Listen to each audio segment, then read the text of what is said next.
ওমা, চোখে দেখে যদি সর্বস্ব চলে যায়, এমন কোনো ভক্তের কথা বলি যে জন চোখে দেখেনি, শুধু কানে শুনেছে, কানে শুনে ঘর থেকে পথে নেমে গেছে সর্বস্ব ত্যাগ করে।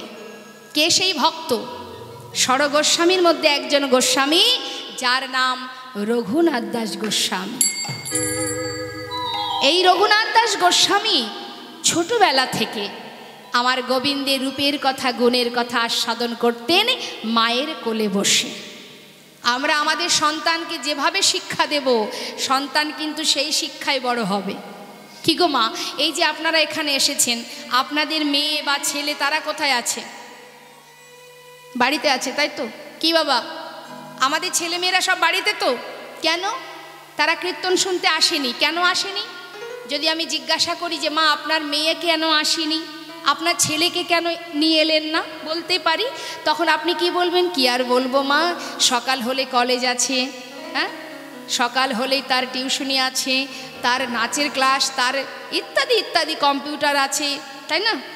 সে কখন কীর্তন শুনতে আসবে বলো দেখি? তার সময় নেই।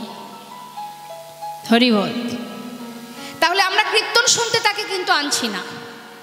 কিন্তু দেখবেন, লক্ষ্য করে দেখবেন মা, এখানে যত ভক্ত আছেন আপনারা, এই যে মহতি হরিবাসরে আমরা বসে আছি, আপনারা ভগবানকে ভালোবাসেন তাই আপনারা এখানে এসেছেন। কিন্তু যেখানে দেখবেন ফাংশন হয়, হাঙ্গামা হয়, ডিজে হয়, সেখানে কি আপনারা যান? কারা যায়? ছেলে মেয়েরা যায়, তাই না? ওখানে গেলেই তো অধঃপতনটা হবে। কিন্তু মানুষের মতো মানুষ করতে গেলে তাকে হরিবাসরে আনতে হবে। সঠিকভাবে মানুষ করতে হলে তাকে হরিকথা, কৃষ্ণ কথা শ্রবণ করাতে হবে। আমরা সেটা করি না। বাচ্চা যদি রাত্রি 12টা-1টা পর্যন্ত মোবাইল নিয়ে বসে থাকে, তখন কিন্তু সময়টা নষ্ট হয় না। আমরা সাপোর্ট করি তখন। শুধু মুখের কথা একবার বলে দেয় আমি কাজ করছি, আদৌ কাজ করে না। তাই তার চৈতন্য যদি করতে হয়, তার চেতনা যদি আনতে হয়, তাহলে সাধুসঙ্গ, ভক্ত সঙ্গ, হরিকথা, কৃষ্ণ কথা শ্রবণ করাতে হবে। ইচ্ছাই হোক অনিচ্ছাই হোক, তাকে আনতে হবে। শাস্ত্রে বললেন, হেলায় বা শ্রদ্ধায় যে বা নাম লয়, ক্রমে ক্রমে কৃষ্ণ ভক্তির হয় উপচয়। যেভাবেই তুমি, যেমন করেই তুমি তার নাম শ্রবণ করাও না কেন, একদিন এই নাম শুনতে শুনতে তার চৈতন্য হবেই হবে, এবং নামই তার মুক্তির কারণ হয়ে যাবে।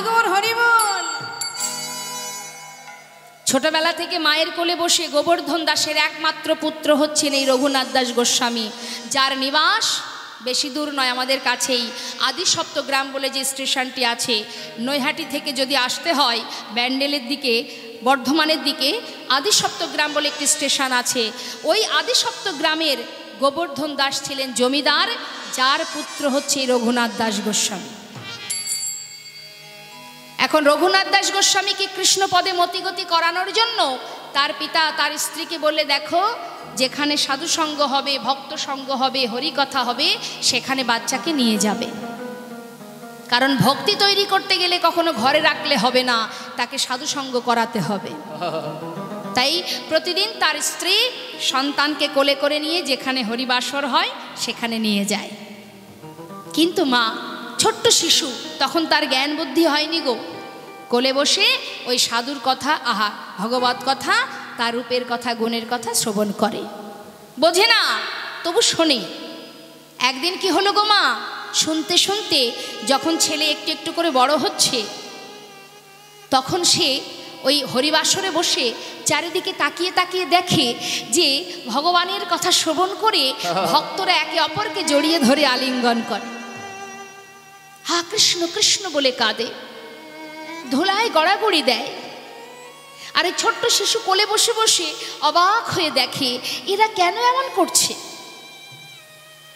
কেন এমন করে চিৎকার করে কাঁদছে, কেন ধুলায় গড়াগড়ি দিচ্ছে। এটাই তার মনের ভিতরে প্রশ্ন, কেন কেন তারা এমন করছে।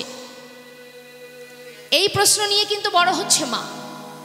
বড় হতে হতে বড় হতে হতে একটা সময় দেখা গেল ছেলের যখন পরিপূর্ণ যৌবন সময়, ছেলে হয়ে গেল পথের পাগল। পাগল অর্থাৎ ইহজগতের পাগল নয়, কৃষ্ণ বদন দর্শন পাবার জন্য পথে পথে হা কৃষ্ণ কৃষ্ণ বলে ঘুরে বেড়ায়। গোবর্ধন দাস চিন্তায় পড়ে গেছে, মা কি সর্বনাশ, ছেলেকে কৃষ্ণ পদে মতিগতি করাতে গিয়ে ছেলে দেখছি পথে পথে ঘুরে বেড়াচ্ছে, এখন আমার জমিদারি রক্ষা করবে কে? যেমন করে হোক ওই ছেলেকে ঘরে আবদ্ধ করতে হবে। কিভাবে করা যাবে চিন্তায় পড়েছে, চিন্তা করছে একটা উপায় আছে, ছেলেকে ঘরে বেঁধে রাখার একটাই উপায় আছে। সেটা কি না, ছেলেকে বিবাহ দিতে হবে। একবার যদি বিবাহ বন্ধনে আবদ্ধ হয়ে যায় হয়তো সংসারে থেকে যেতেও পারে। তাই সমস্ত গ্রামবাসীদের কাছে পরামর্শ নিয়ে দিন দেরি না করে একটা শুভ দিন দেখে সুকন্যার সঙ্গে শুভ পরিণয় সম্পন্ন করলেন। বিবাহ হলো মা। বিবাহের পরের দিন নতুন বৌমাকে নিয়ে শ্বশুর এলেন ঘরে। বিবাহের পরের দিন কি হয়, কাল রাত্রি, হয়তো এদিকে হয়তো কাল রাত্রি। সেই কাল রাত্রিতে শ্বশুর মশাই নতুন বৌমাকে ডেকে বলছে, মা তোমাকে বাড়ির বৌমা করে এনেছি কেন জানো? আমার ছেলে ছোটবেলা থেকে এমন একটা মানুষের কথা শ্রবণ করেছে যার কথা শুনতে শুনতে আজ আমার ছেলে পথের পাগল হয়ে গেছে। তাই আমি চাই তুমি তোমার ভালোবাসা দিয়ে আমার সন্তানকে ঘরে বেঁধে রাখবে। বাবা আমি চেষ্টা করব। লক্ষ্মীমতী, সেই লক্ষ্মী বৌমা সুবুদ্ধিমতী ভক্তিমতী বললেন, বাবা আমি চেষ্টা করব।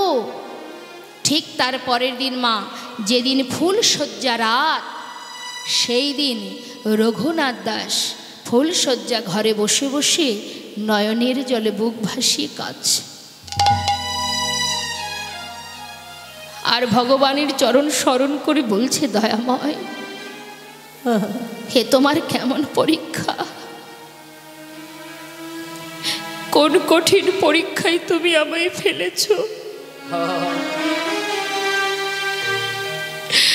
যতই পরীক্ষা করো না কেন আমি তোমার কাছে যাবই যাব। রঘুনাথ দাসকে কাঁদতে দেখে মা, তার স্ত্রী সরজু বলছে, স্বামী আজকের এই আনন্দের দিনে তোমার চোখে জল কেন? সরজু আমার প্রশ্নের উত্তর তোমাকে আমি দেব, কিন্তু তার আগে তুমি আমাকে দুটো প্রশ্নের উত্তর দেবে। বলো স্বামী। সরজু বিবাহের পর তুমি এই ঘরে এসেছো, এই বাড়ির তুমি কে হও?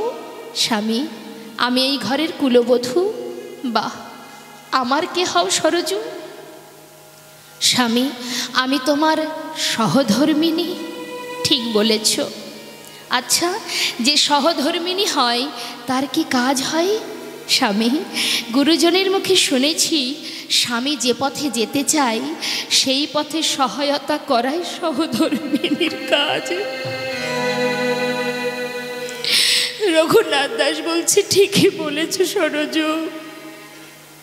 তাহলে শোনো, আজ আমি কাঁদছি কেন জানো? শিশুকাল থেকে মায়ের কোলে বসে এমন একটা মানুষের কথা আমি শ্রবণ করেছি যার রূপের কথা এত মধুর, যার গুণের কথা এত মধুর, যার মহিমা এত মধুর, না জানি সাক্ষাৎ দর্শন আরো কত মধুর। তাই তাকে সাক্ষাৎ দর্শন পাবার জন্য আমি পথে পথে ঘুরি, আর আমাকে পথে ঘুরতে দেখে আমার পিতা তাদের প্রয়োজনে রাখবে বলে জোর করে আমার সঙ্গে তোমার বিবাহ দিয়েছে সরজু। তুমি তো আমার সহধর্মিনী, পারবে সরজু আমার একটা কথা রাখতে? বলো স্বামী। সরজু আজই রাত্রে, আজই রজনীতে তুমি তো আমার সহধর্মিনী, আমার ধর্মের পথে সহায়তা করাই তোমার কাজ। বলো সরোজ, আজই রজনীতে তুমি জনমের মতো আমাকে ঘর থেকে পথে নামিয়ে দিতে, বলো সরোজ পারবে? সরোজ বললে, স্বামী গো, তুমি কি বললে, কি চাইলে তুমি?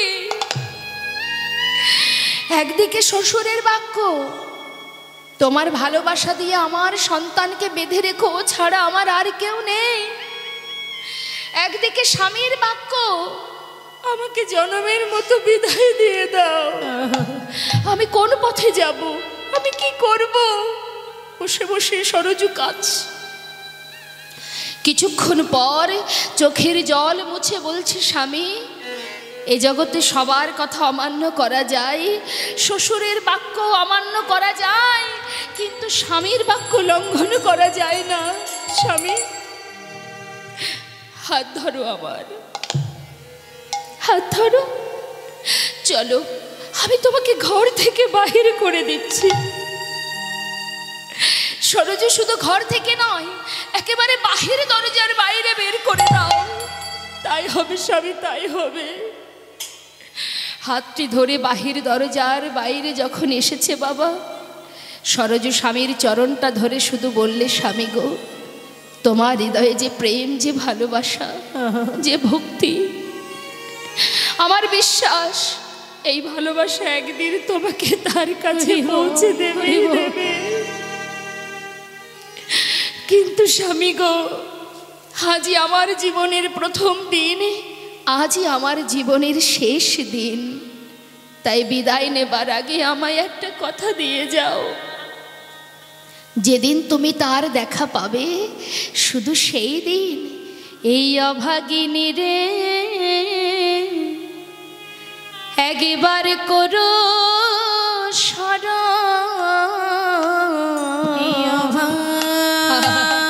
অভাগিনীকে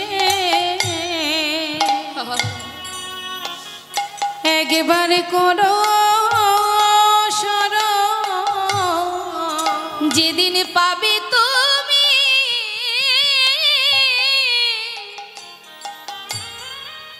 ওই গোবিন্দ চরণ, সেদিন অভাগিনী রে একবার করো শরণ। পাবে তুমি হরি বল, হরি বল।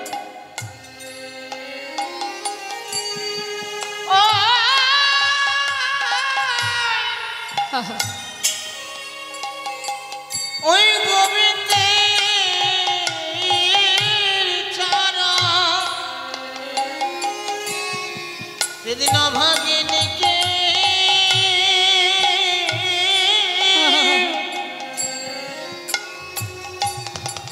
একবারে করো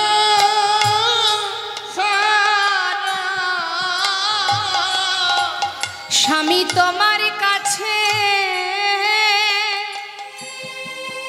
আমার এই নিবেদন, যেদিন পাবে তুমি ওই গোবিন্দ চরণ, সেদিন আমার কাছে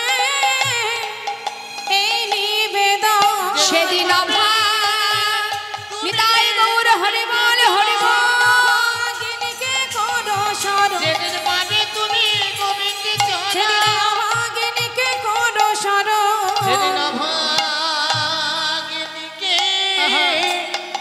করো শরণ।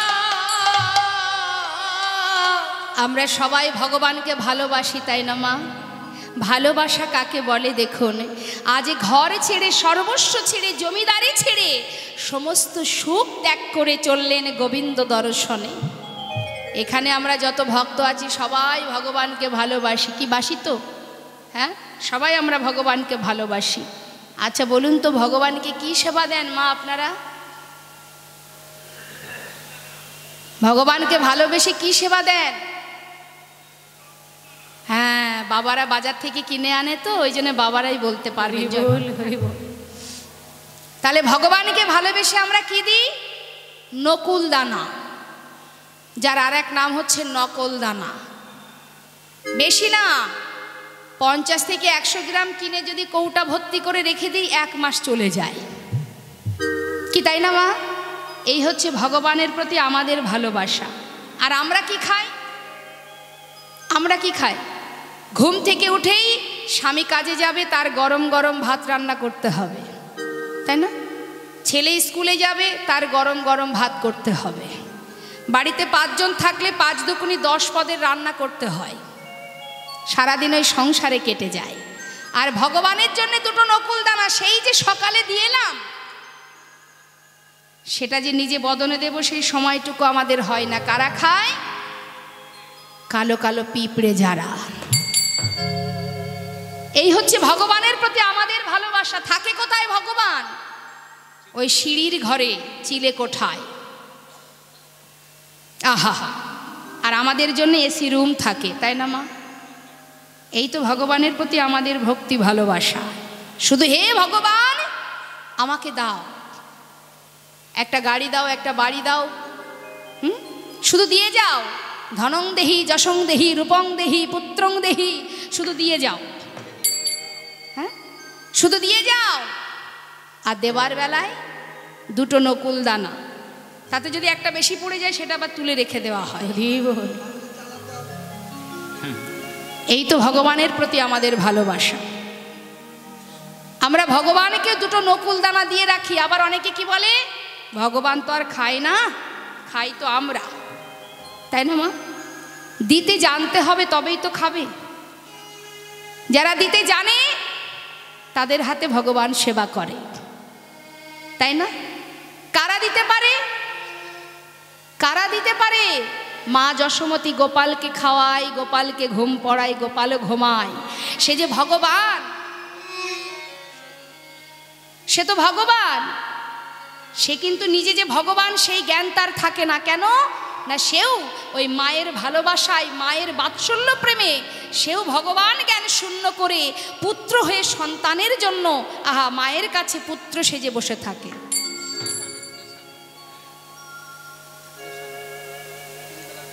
শুধু তাই নয়, আস্তে আস্তে একটা কথা একটু বলি বাবা। ভগবানকে পাওয়ার জন্য ধন ঐশ্বর্যের প্রয়োজন হয় না মা, টাকা পয়সার দরকার হয় না। খুব একটা সুন্দর কথা একটু বলি। আমরা পদাবলী আস্বাদন করব, তার মধ্যে একটা কথা, খুব ভালো কথা বলি, শুনুন। শিক্ষামূলক কথা, কিন্তু খুব মজার কথা। একজন ভক্ত মানে সে ভগবানকে ভালোবাসে, তার মনের ভিতরে কোনো লোভ লালসা চাওয়া পাওয়া নেই। শুধু একটা আছে বাসনা, সেটা কি? সে না খেয়ে থাকতে পারে না। সে বাড়িতে শুধু খায় আর ঘুমায় বাবা। 3 বেলা খাবে আর ঘুমাবে। এখন বাড়ির স্বামী যদি 3 বেলা খায় ঘুমায়, তাহলে বাড়ির স্ত্রী কি মেনে নেবে? সে বলছে, এই যে শোনো, সারাদিন খাবে আর ঘুমাবে, বাড়ি থেকে বেরিয়ে যাও। হ্যাঁ ঠিক আছে, বেরিয়ে যাচ্ছি।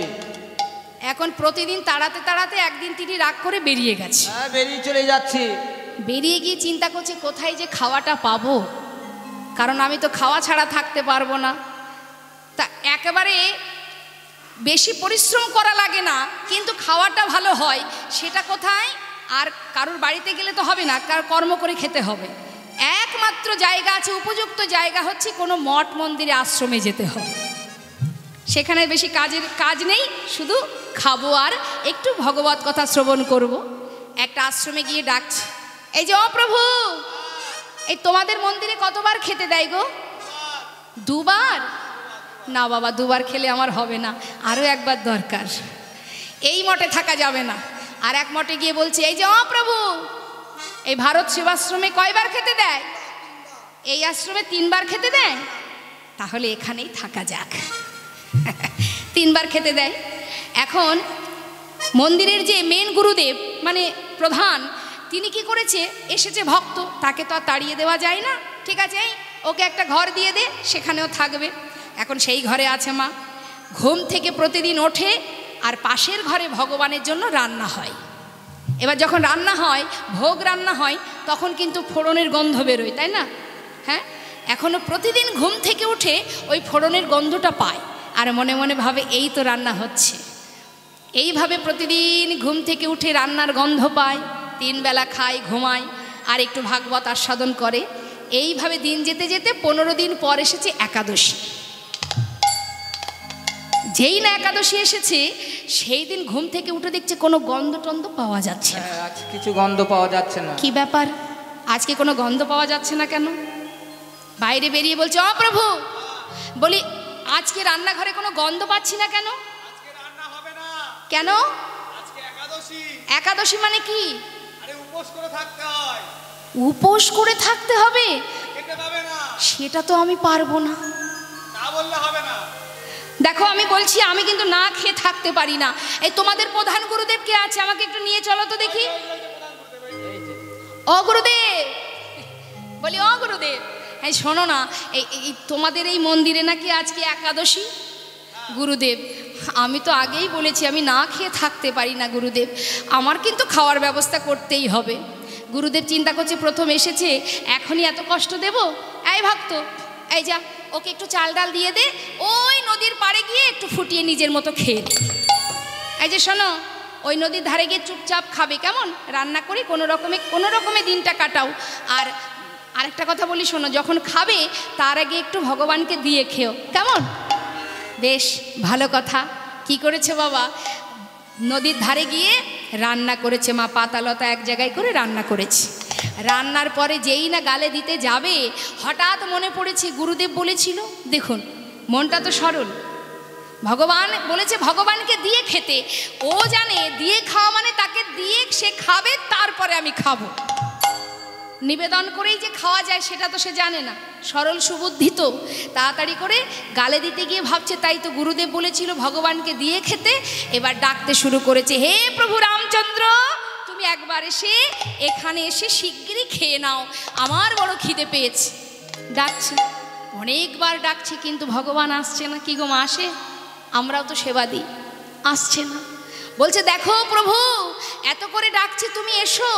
যদি তুমি এখানে না আসো, ওই মন্দিরে কিন্তু আজকে খাওয়া জুটবে না, কারণ ওখানে আজকে একাদশী। যদি খেতে চাও আমার কাছে চলে এসো। এখন মা সীতা বলছে, প্রভু দেখো তোমার পাগল ভক্তটা কেমন করে ডাকছে, চলো না একটু খেয়ে আসি। তখন প্রভু রামচন্দ্র বলছে, যাবে? তা চলো দুজনে গিয়ে খেয়ে আসি। যেই না দুইজনে এসেছে বাবা, ডাকছিল তো একজনকে, এসেছে দুইজন। চাল ডাল তো বেশি না। তাকিয়ে তাকিয়ে মা সীতার দিকে তাকিয়ে আছে। প্রভু রামচন্দ্র বলছে, কি ভক্ত এমন করে তাকিয়ে আছো? আমরা যে এসেছি খুশি হওনি? বলছি, হ্যাঁ, খুশি না হয়ে আর পারা যায়? হ্যাঁ, নেও, খেয়েই নেও, আর কি করবে। যেই না বলেছে, দুইজনে বসে সেবায় বসেছে মা। বেশি তো ছিল না, দুইজনেই খেয়ে নিয়েছে, একাদশী হয়ে গেছে। হরি বল, হরি। ঠিক তার পরের দিন মানে ঘরে ফিরেছে, আশ্রমে ফিরে গেছে। তার 15 দিন পরে বলছে, গুরুদেব আজকে একটু বেশি করে চাল ডাল দিয়ে দেবে গুরুদেব, ওইটুকুতে হবে না। বলছে, আচ্ছা ঠিক আছে। এই ওর মনে হয় ওইটুকুতে হয় না, আর একটু বেশি করে দিয়ে দে, কেমন? মা সেদিন যেই না রান্না বান্না করে প্রভুকে ডেকেছেন, প্রভুকে একা ডাকেনি, সঙ্গে মা সীতাকেও ডেকেছে। চিন্তা করছে, আজ আর আমি ভুল করব না, দুজনকেই ডাকবো। এখন দুজনকে যেই না ডেকেছে, প্রভু রামচন্দ্র লক্ষণকে সঙ্গে করে এনেছে। চল ভাই লক্ষণ, খেয়ে আসি চল। যেই না এসেছে, লক্ষণের দিকে গটগট করে তাকাচ্ছে। প্রভু বলছে, কি ব্যাপার ভক্ত, খুশি হওনি? হ্যাঁ, খুশি হব না মানে? খেয়ে নাও, খেয়ে নাও। সেদিনও একাদশী হয়ে গেছে বাবা। হরি বল, হরি বল। এবার কি হলো মা? ঠিক তার 15 দিন পরে বলছে, গুরুদেব শোনো গুরুদেব, আর একটু চাল ডাল বেশি করে দেবে, কেমন? গুরুদেব মনে মনে চিন্তা করছে, ওর একবারে খেয়ে হবে না, দুবার খেয়ে হবে না, ওকে আমি একাদশী করাবো কি করে? ও 3 বারের খাওয়া খাবে, সেই জন্য 3 বারের চাল ডাল চাইছে। এই দিয়ে দে, দিয়ে দে, দিয়ে দে। সেদিনও রান্না করে প্রভুকে ডেকেছে, আজ আর লক্ষণকে ডাকতে বাদ দেয়নি। আর লক্ষণকে ডেকেছে, 3 জন আসেনি, সঙ্গে হনুমান এসেছে। 4 জনকে দেখে আজ আর কোনো কথা না বলে যেই না সেবা হয়ে গেছে বাবা, প্রভু সবে মাত্র আচমন করে চলে যাবে, পিছন থেকে ডাক দিয়েছে, ও প্রভু একটু দাঁড়াও দাঁড়াও দাঁড়াও দাঁড়াও। প্রভু বলি শোনো না, এর পরের দিন তুমি আর কয়জনকে নিয়ে আসবে একটু বলে যাও দেখি, তাহলে আমি সেইভাবে ব্যবস্থাটা নেব। প্রভু কোনো কথা না বলে মৃদু হেসে চলে গেলেন। ঠিক তার 15 দিন পরে গিয়ে বলছে, গুরুদেব শোনো গুরুদেব, তুমি জানো না ওই ওই ওই নদীর ধারে কত ভগবান আসে, কেমন তোমাকে আমি বলে বোঝাতে পারবো না। শোনো গুরুদেব, আজকে তুমি 25 কেজি চাল আর 25 কেজি ডাল আমাকে দেবে।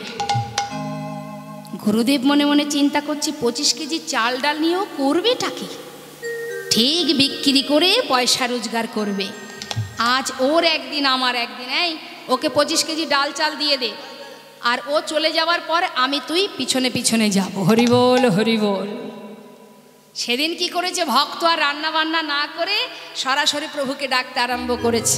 হে প্রভু রামচন্দ্র এসো, হে মা সীতা তুমি এসো, হে লক্ষ্মণ এসো, হনুমান এসো, সবাইকে ডেকেছে। আর সবাই যথারীতি চলে এসেছে মা। আসার পরে প্রভু বলছে, ভক্ত কই? এই তো এলাম, দাও দাও তাড়াতাড়ি খিদে পেয়েছে। ভক্ত বলছে, মাথা খারাপ, রোজ রোজ আমি রান্না করবো আর তোমরা এসে খাবে?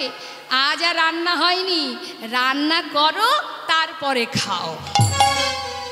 প্রভু চিন্তা করছে, হাই কপাল, আজ তো ধরা পড়ে গেছি।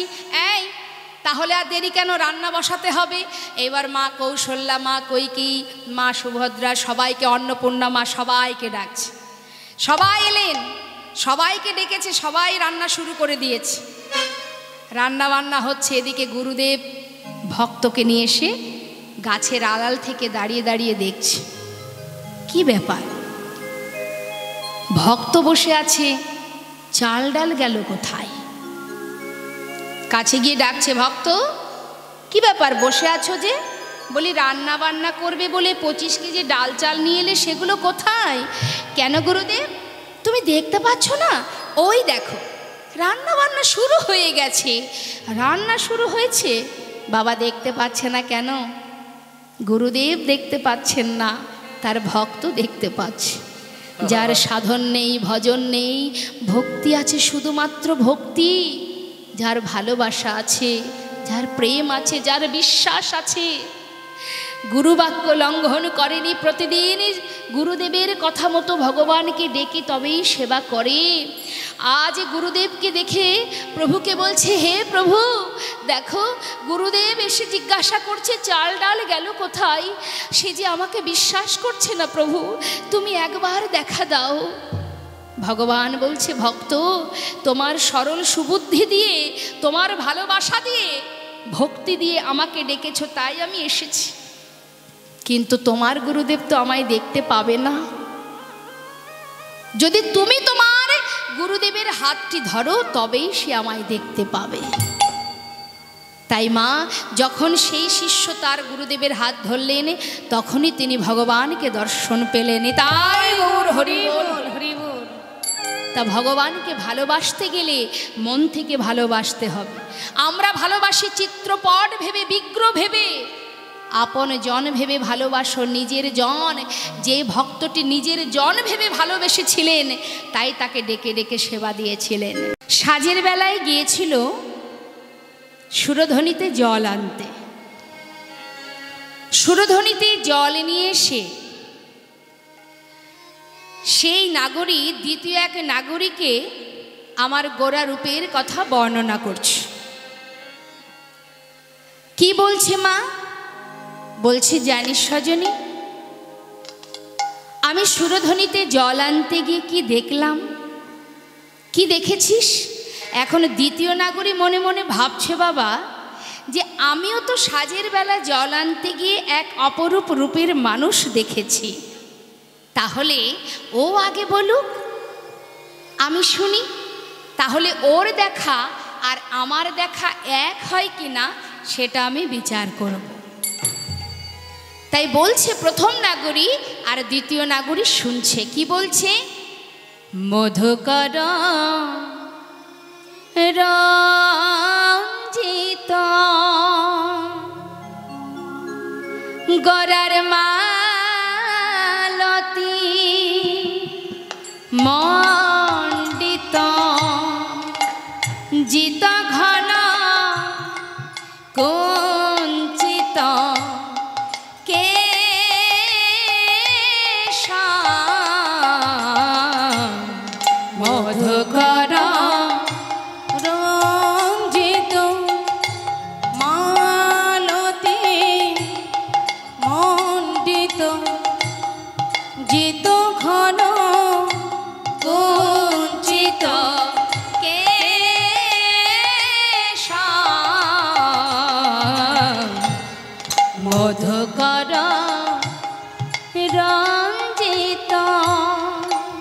আহা কোন ভাগ্যবতী সাজায়েছে ভগবতী সাজায়েছে কোন ভাগ্যবতী সাজায়েছে ভগবতী সাজায়েছে মালতী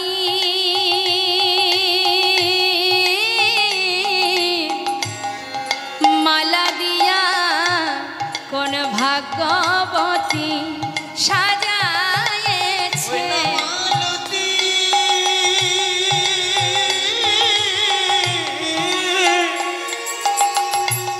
ওই মালা দিয়া কোন ভগবতী সাজায়েছে ওই না মালতীর মালা দিয়া আমার গরাবন মালিকে মালতীর মালা দিয়া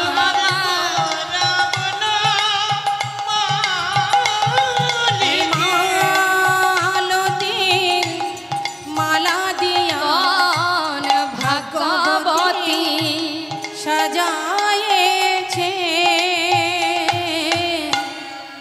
বললেন মধুকর রঞ্জিত মালতী মণ্ডিত। আজ নদিয়া নাগরে কি বলছে মা? বলছি জানিস সজনী, আমি সুরধ্বনিতে জল আনতে গিয়ে কি দেখলাম, এক অপরূপ রূপের মানুষ। ওরে সজনী, তার আমি কণ্ঠে একটি মালা দেখলাম, কিন্তু দূর থেকে দেখে মনে মনে ভাবলাম এটা কিসের মালা? মধুকর রঞ্জিত মালতী মণ্ডিত। ভাবলাম মধুকর মানে ভ্রমর।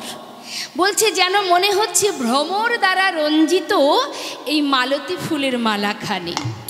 তারপর সজনী যখন দেখলাম ভ্রমরগুলি এক ফুল থেকে উড়ে আর এক ফুলে যাচ্ছে, তখনই বুঝলাম যে এটা মালতী ফুলের মালা, মধুকর রঞ্জিত নয়। সখী, সেই অপরূপ রূপের মানুষ, ভুবন ভোলানো সেই রূপ, কি আর বলবো তোকে? সেই রূপের মানুষটাকে দর্শন করে আমার বলতে যা কিছু ছিল সজনী, সবই যে তার চরণে সঁপে দিয়েছি। দ্বিতীয় নাগরী মনে মনে চিন্তা করছে, বাবা ও যে কথাগুলো বলছে সেগুলো যে সব মিলে যাচ্ছে। এই সজনী, তুই আর কি দেখেছিস? শুনবি? তাহলে শোন। জানিস সজনী, আমি দেখলাম আহা কলয়। কি বললেন মা? কলয় গৌর মোদা আহারা আহা কলয় গৌর মোদার। আমি এই এখনই দেখে এলাম,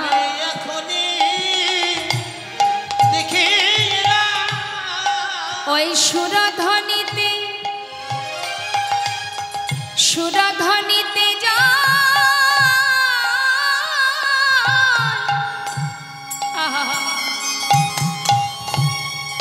জল আনতে গিয়ে আমি এই এখনই দেখে এলাম।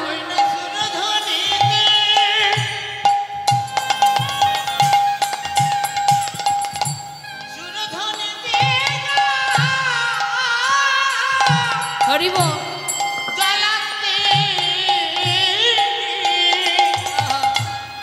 আমি এখনই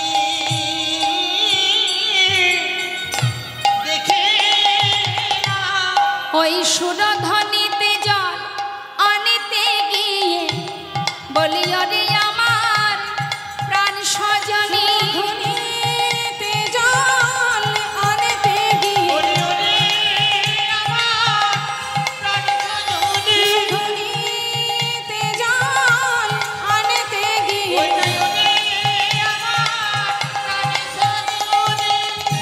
আমি এই এখনি দেখে এলাম আহা কলয় গৌর মোদারা কলয় গৌর মোদারা। আমি এখনই দেখে এলাম রে। কি দেখলাম? দেখুন মা, এই যে রূপ বর্ণনা শ্রীমতী রাধারানীর বা আমার নবদ্বীপ নদিয়া নাগরীর মুখে বলছে একজন, আর দেখেছে কিন্তু আর একজন। কে দেখেছে মা? নয়ন। আর বলছে কে? বদন। তাহলে একজনার দেখা আর একজনার বলা, তাই না? আমরাও তো প্রভুকে দেখেছি, তাই না? নদিয়ার চাঁদ গৌরহরিকে সবাই দর্শন করেছি। আমাদের দেখা আর যেজন আমার গৌরকে মনে প্রাণে ভালোবাসে তার দেখা কি এক হতে পারে বাবা? ভাবতে হবে মা, নিজেকে নামের মধ্যে ধ্যান দিয়ে তার মধ্যে ডুবে যেতে হবে, যেন ভাবতে হবে আমি সেই নদিয়া নাগরী। এটা যদি আমরা অনুভব করতে পারি তবেই কিন্তু সেই রস আস্বাদন করবার ক্ষমতা আমাদের হবে, তাছাড়া হবে না। ডুব দিতে হবে। তাই আজ বলছে নদিয়া নাগরী, জানিস সজনী আমি কি দেখলাম? শোন শোন, কি বলবো তোর কাছে। বললেন নিন্দিত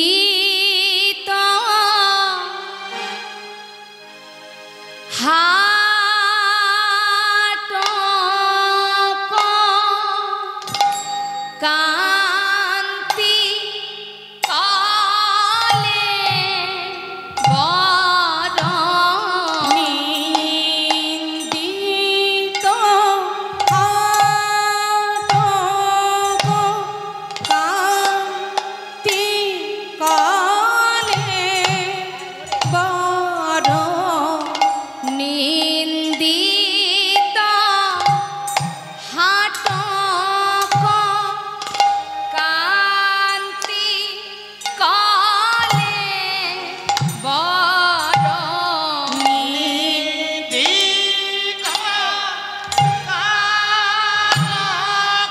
গোরার কান্তি কালে বড় গরবিত মারক মার প্রাণে সজনে গরবিত মার কুমার ও সজনী গরবিত মারক মার প্রাণে সজনে গরবিত মার কুমার ওর সজনী আমি কাঁচা সোনা কিসে বাগনে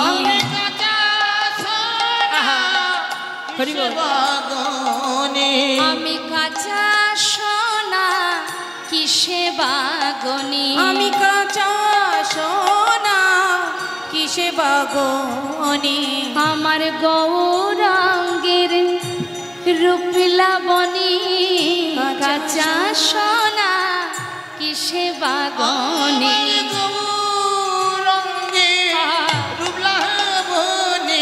কাঁচা সোনা কিসে বাগনি সে যে লাখবান হেমজিনী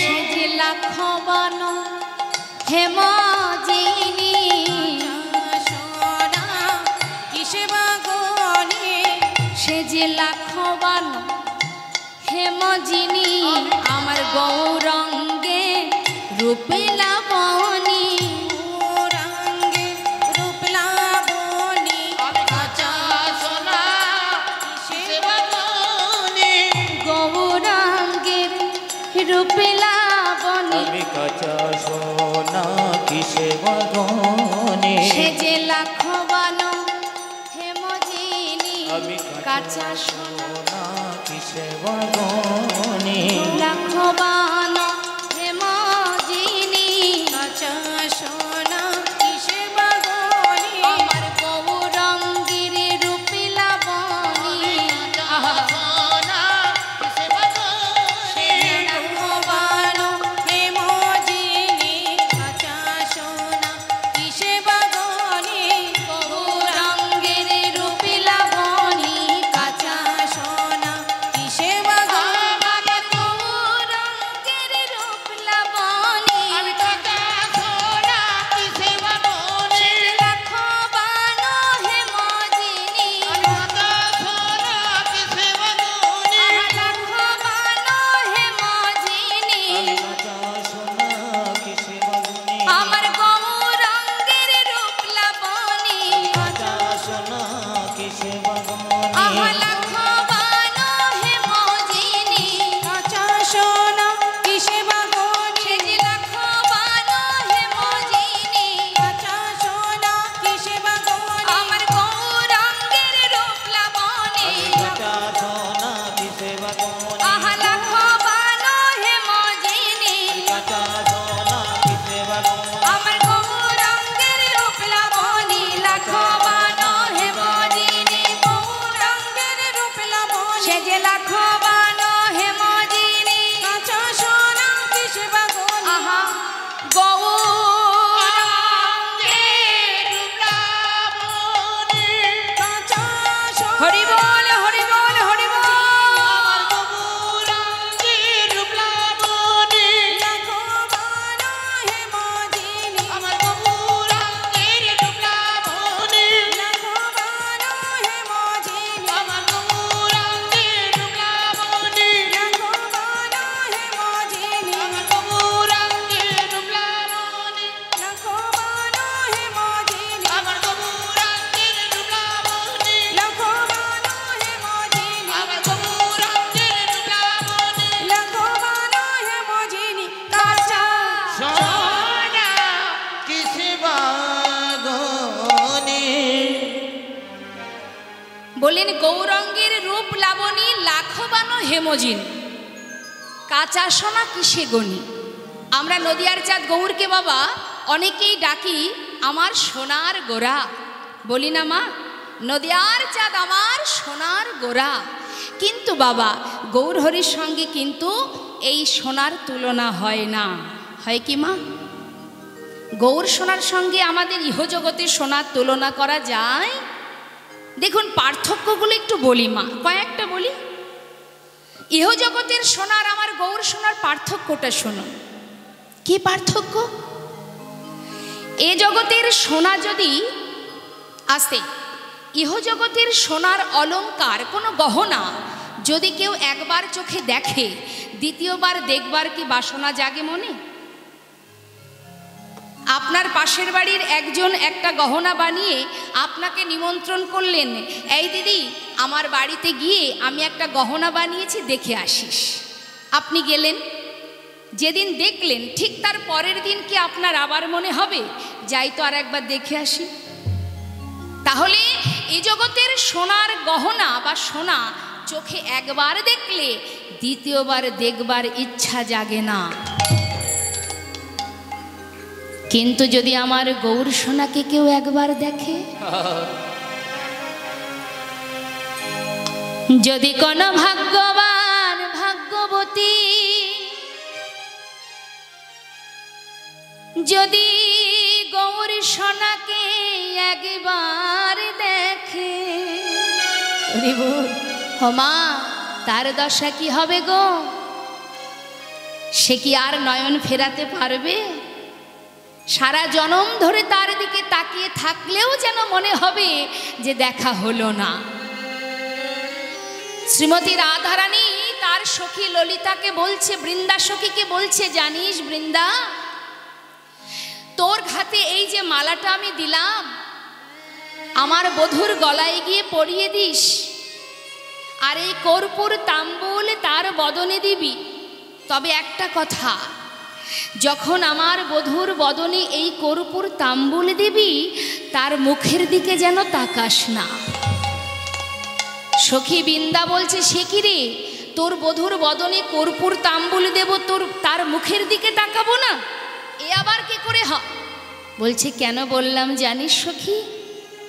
ওই নয়নে যদি কেউ একবার নয়ন রাখে, ওই নয়নে যদি তুই একবার দেখিস, একবার তাকাস, তুই তো আর ফিরতে পারবি না সখী। ওই জোড়া ভুরু বাঁকা নয়নে যে জন দেখে, সেজন এছাড় ঘর ছেড়ে পথের পাগলই হয়ে যায়। তাই আমি তোকে বলছি, তাই মাগো, এ জগতের সোনার গৌর সোনার অনেক তফাৎ। এ জগতের সোনা আমরা সবাই অঙ্গে পরিধান করি, কিন্তু সেই সোনার পরশে তো কেউ সোনা হয়ে যায় না। কিন্তু গৌর সোনাকে যদি কেউ অঙ্গে ধারণ করে, তার পরশে, সেই পরশমণির পরশে আমরা সবাই সোনা হয়ে যাই। এ জগতের সোনা কারোর ঘরে থাকলে তার ভিতরে অহংকার তৈরি হয়, তার ভিতরে লোভ জন্মায়, লালসা জন্মায়, আশা জন্মায়। কারোর ঘরে 5 কেজি সোনা থাকলে সে মনে মনে ভাবে যে আমার গ্রামে ঘর বাড়ি, কিন্তু ঘরে আছে 5 কেজি সোনা। শুধু শুধু গ্রামগঞ্জে কষ্ট করব কেন?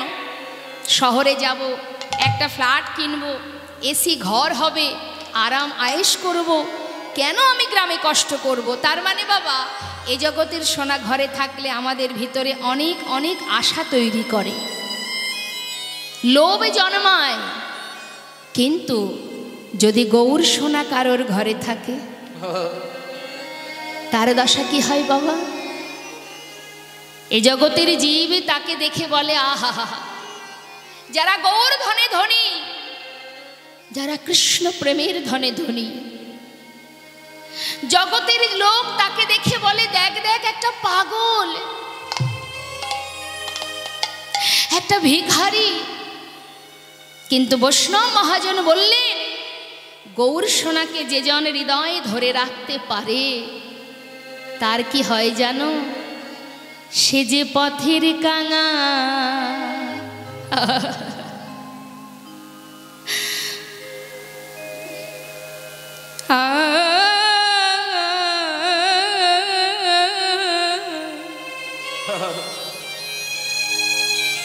কাঙাল হয়ে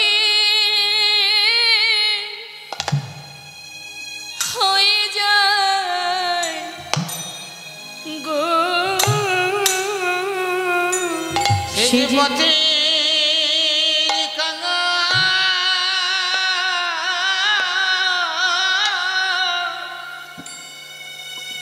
পথের কাঙাল হয়ে যায় গো,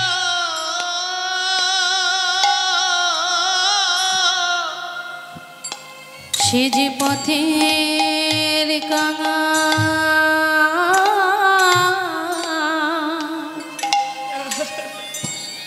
কাঙাল হয়ে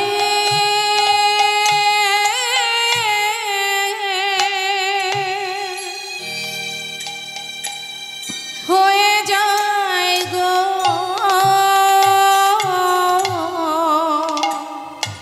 যে জন গৌর ভালো,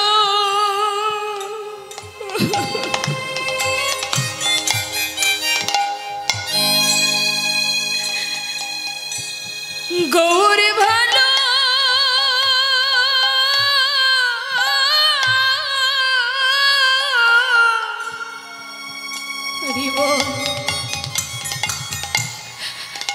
ভালোবাসতে জানে,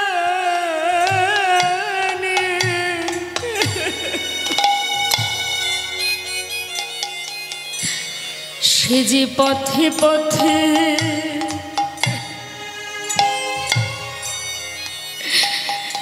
কেঁদে কেঁদে যেদিন গৌর সোনা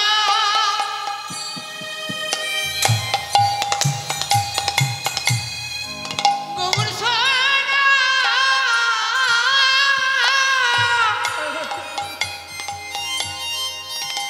ভালোবাসতে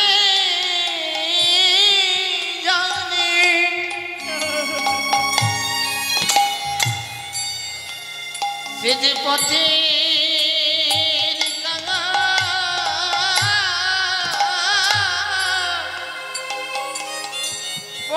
কাঙাল হয়ে যায় গো। যে জন গৌরী ধনকে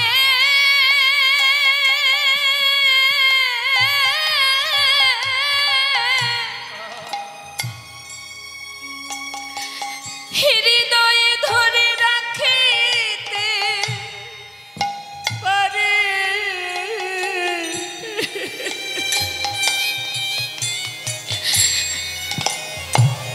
বলে গৌর কৃপা করো মোরে। গৌর ধনকে হৃদয়ে ধরে রাখতে পারে, গৌর কৃপা করো বলে গৌর ধনকে ধরে রাখতে পারে। যে জন গৌর সোনা হৃদয়ে ধরে রাখিতে পারে, আমার গৌর কৃপা করো বলে সে জন গৌর ধনে ধনী হয় গো।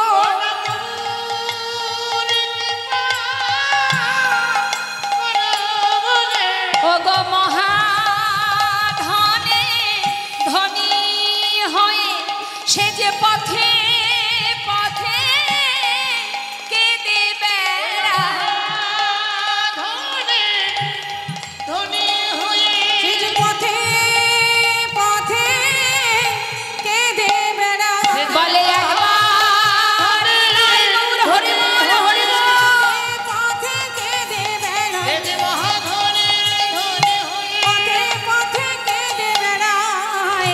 যে পথের কাঙাল হয়ে যায় গো।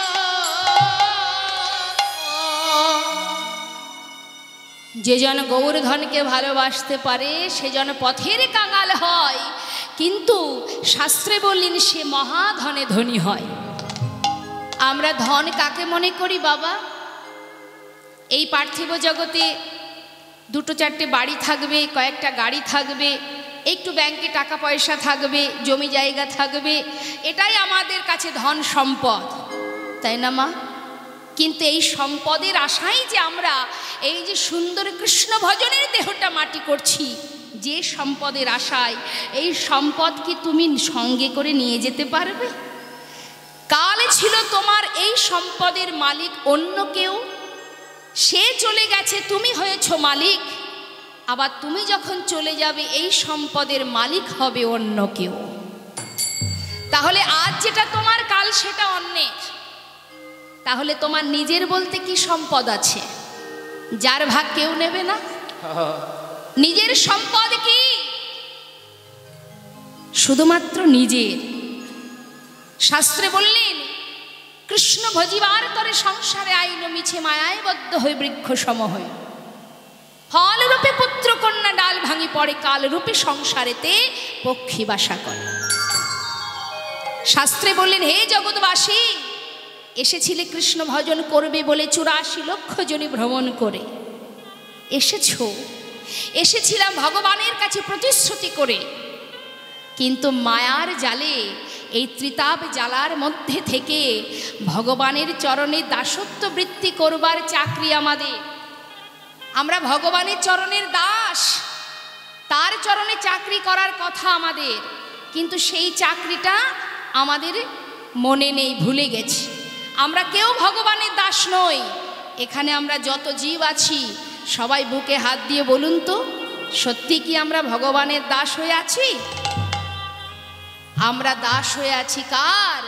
মায়ার দাস। নিতাই গৌর হরি বল হরি বল।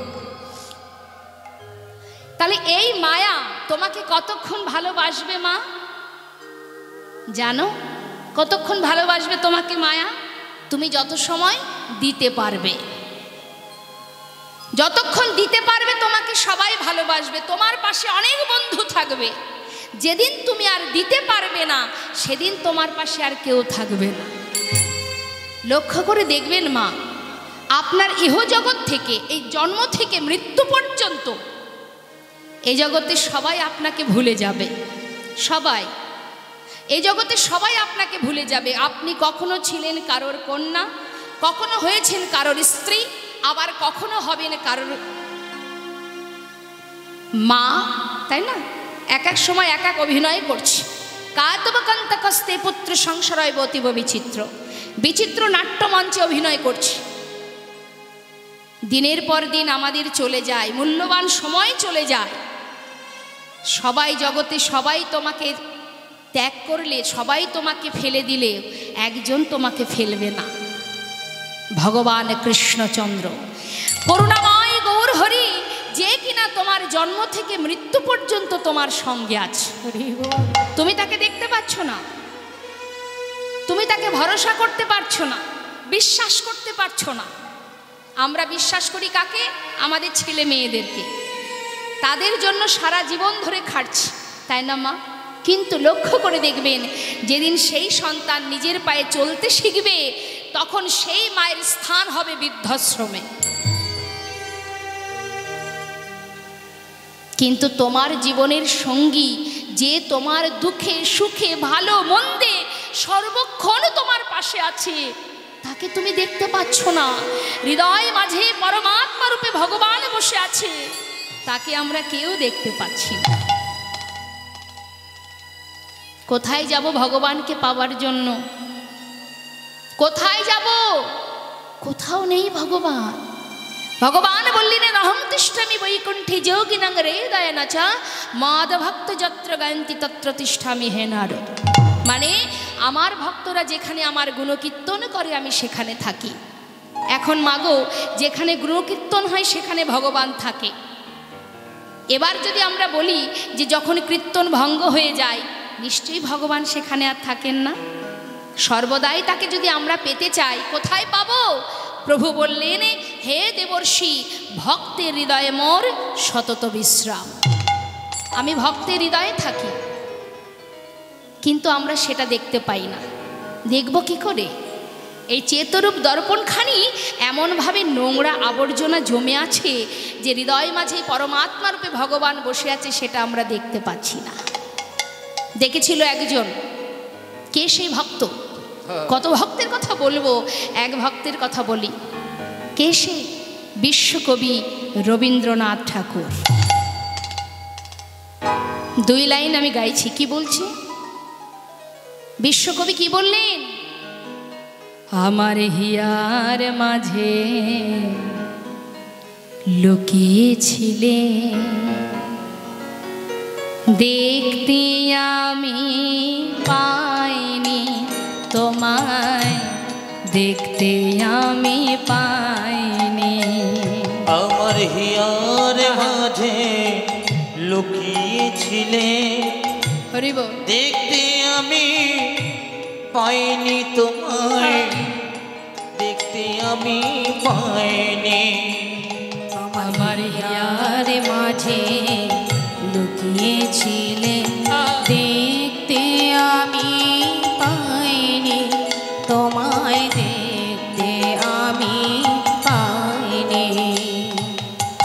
বাহির পানে চোখ মেলেছি, বাহির পানে আমার হৃদয় পানে চাইনি। আমার হিয়ার মাঝে লুকিয়েছিলে, দেখতে আমি পাইনি তোমায়, দেখতে আমি পাইনি।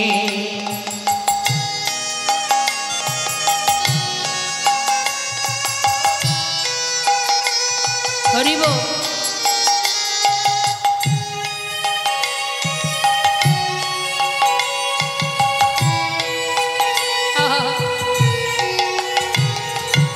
আমার সকল ভালোবাসা, সকল আঘাত, সকল আশায়, আমার সকল ভালোবাসা, সকল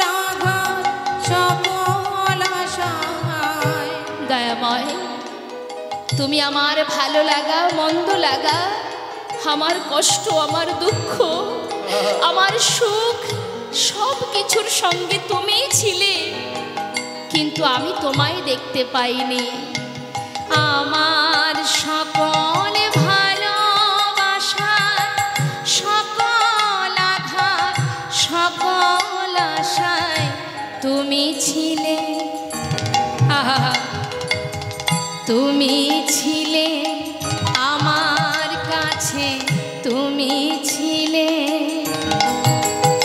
আমি তোমার কাছে যাইনি। আমার হিয়ার নিতাই গৌর হরি বল হরি বল।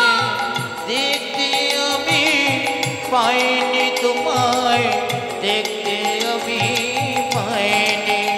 আমার হিয়ার মাঝে লুকিয়েছিলে, দেখতে আমি পাইনি তোমায়, দেখতে আমি পাইনি।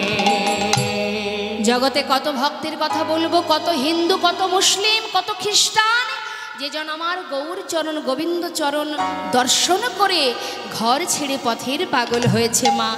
তাই আজ নাগরী বলছি, জানিস সজনী কি আর বলবো তোর কাছে, আরও বলি শোন শোন শোন। কি দেখলাম জানিস? আমি দেখলাম তিলক কবি বিনে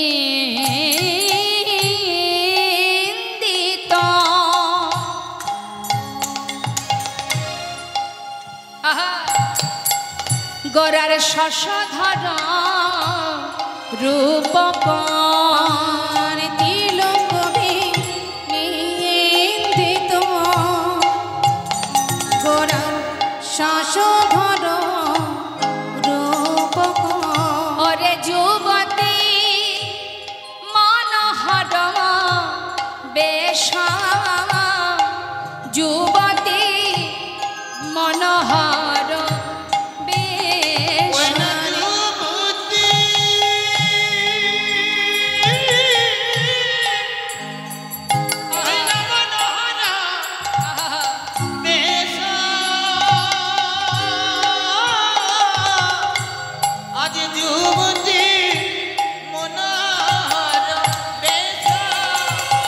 দেখলাম হরিচন্দনে সাজাইছে, হরিচন্দনে সাজাইছে, ওই না হরি বলা বদন খানি হরিচন্দনে সাজাইছে,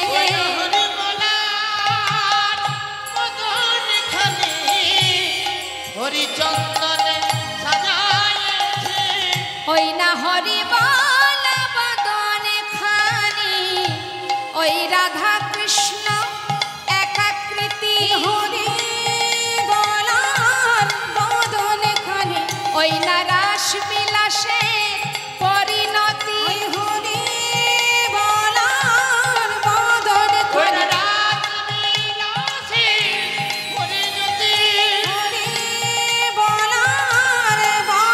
ওই রাসবিলাসের পরিণতি।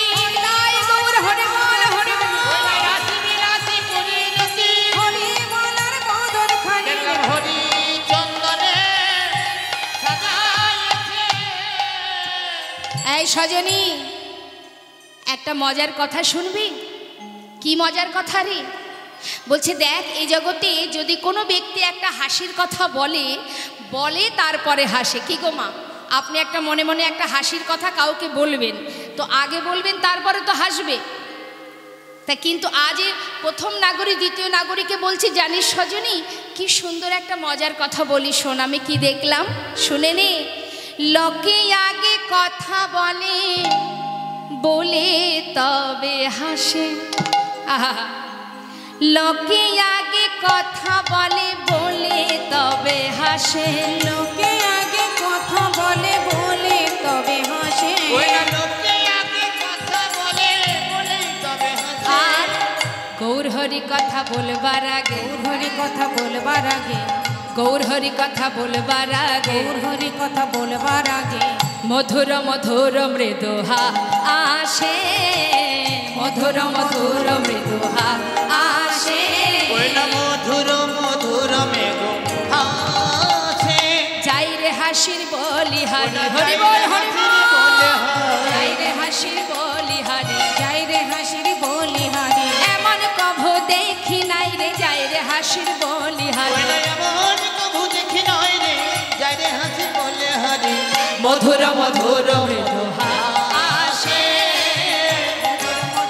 মৃদু হাসে হরি বল হরি বল। ছোট করে আমরা গৌর কথা শুনতে শুনতে এবার লীলা কথায় যাব। তাই দ্বিতীয় নাগরী বলছি সেই রূপের কথা আমি আর কি আর বলবো সখী তোদের কাছে। জয়নি তাই আমরা গৌরের কথা শুনতে শুনতে চলুন যাই শ্রীধাম বৃন্দাবনে আমার রাধারানী বদনে কৃষ্ণের গুণ কথা শুনতে। লীলার পাশে দাঁড়িয়ে মহাজন বললেন এ রাধা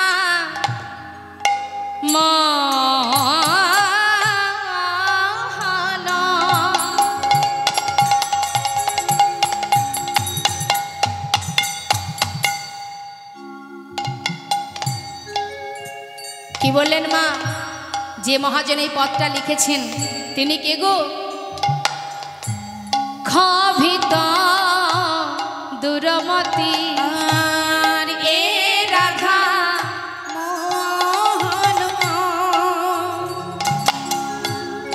ক্ষোভিত অনুভূতি অগনামক নিরূপম লীলা নামক নিরূপম লীলা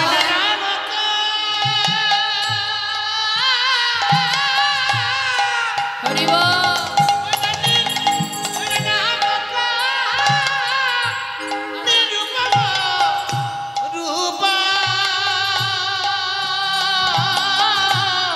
নামক নিরূপম লীলা তোমার ওই চরণে অভিলাষী ওই চরণে অভিলাষী বাবা যে মহাজন এত সুন্দর পদ লিখেছে আজ তিনি ভগবানের চরণে জানাচ্ছেন হে গৌর সুন্দর হে দয়াময় যেন চরণ সেবা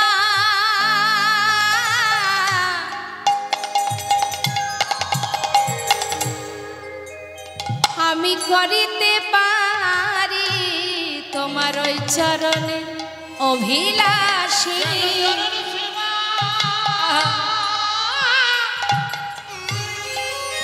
করতে পারি তোমার চরণে অভিলাষী অগয়ার কিছু চাহি না গো বলিও হে আমার দয়াল হরি আর কিছু চাই না ওহে আমার দয়াল হরি আর কিছু চাই না আমি হরি বল দাই গৌর হরি বল হরি বল হরি ওহে আমার দয়াল হরি আর কিছু চাই না আমি ওই চরণে অভিলাষী নামক নিরূপম লীলা নামক নিরূপম লীলা চলুন যাই আমরা সবাই মিলে মধুময় শ্রীধাম বৃন্দাবনে বৃন্দাবনে যাব উলুধ্বনি হরিধ্বনি করে দুটি বাহু তুলে চলুন জানি তাই কে কে গেছেন বৃন্দাবনে কই দেখি আমার বৃন্দাবনের রাজাকে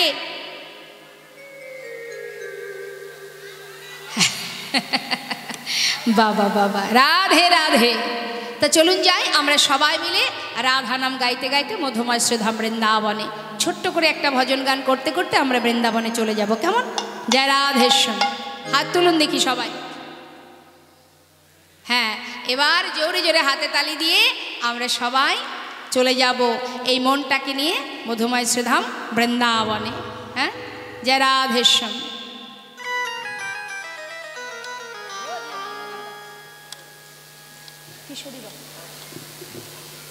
जय राधे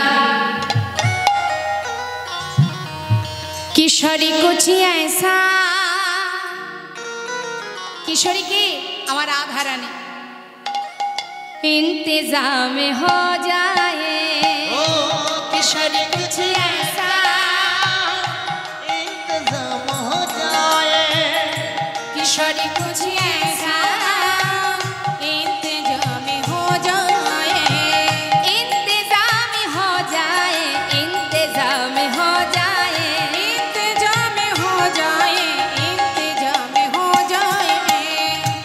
किशोरी कुछ ऐसा इंतजाम हो जाए ओ किशोरी कुछ ऐसा इंतजाम हो जाए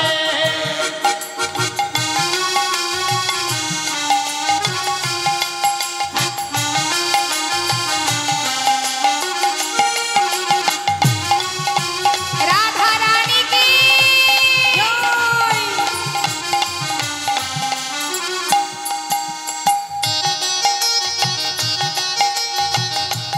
राधे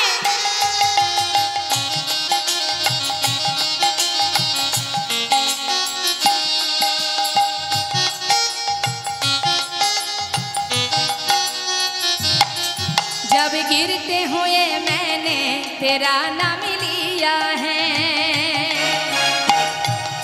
वो जब गिरते हुए मैंने तेरा नाम लिया है কি বললেন মা যাবে गिरते हुए মানে বাবা পড়ে যাওয়া যে কোনো বিপদে পড়ে ভক্ত বলছে হে রাধে আমি কোনো বিপদে পড়ে যখন তোমার নাম স্মরণ করি তখন তুমি নিজে এসে আমার হাত ধরে আমাকে বিপদ থেকে মুক্তি দাও जब गिरते हुए मैंने तेरा नाम लिया है गिरते हुए मैंने तेरा नाम लिया है जब गिरते हुए मैंने तेरा नाम लिया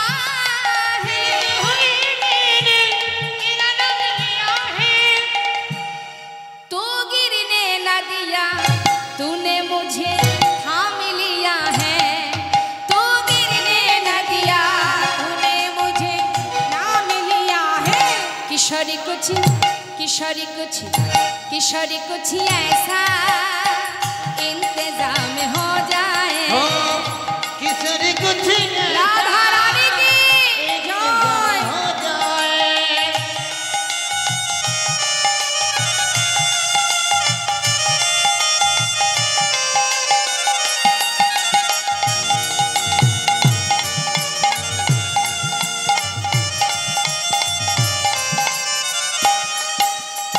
সবাই আমার সঙ্গে বলবেন কেমন আমি বলবো তারপর আপনারা বলবেন জয় রাধে রাধে জয় রাধে বলুন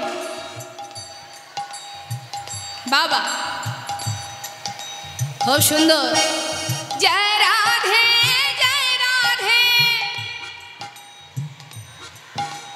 শ্রী রাধে শ্রী রাধে राधे श्री राधे जय राधे श्री राधे बाबा जय राधे राधे जय राधे आह जय राधे राधे जय राधे जय राधे राधे जय राधे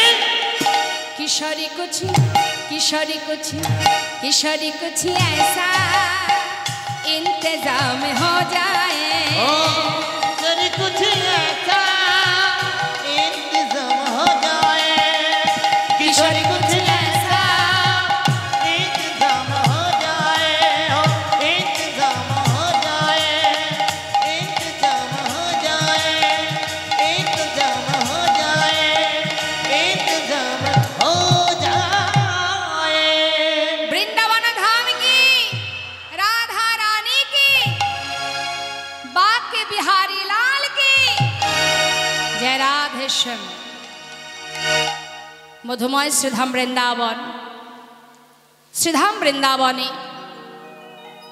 प्रेममयी राधा रानी आज তিনি যে বধূ রূপের কথা বর্ণনা করছেন মা আস্তে আস্তে কথা নয় তিনি যে রূপের কথা বর্ণনা করছেন আগে জানতে হবে রূপ কাকে বলে আস্তে আমরা সবাই সুন্দর করে সাজগোজ করি তাই না মা তবে দেখতে ভালো লাগে না সাজলে ভালো লাগবে দেখতে রূপ কাকে বলে শাস্ত্রে বললেন অঙ্গন্যা ভূষিতা নিব্র কৈরিষিত ভূষণা বিনা যেন ভাতি তদ রূপামতি কথ্যতে কি বললেন অঙ্গন্যা ভূষিতা নেব্র কৈরিষিত ভূষণা বিনা যেন ভাতি তদ্রূপামতি কথ্যতে, অর্থাৎ যে অঙ্গে কোনো দামি বসন ভূষণ নেই, কোনো দামি অলংকার, কোনো গহনা নেই, তথাপিও সেই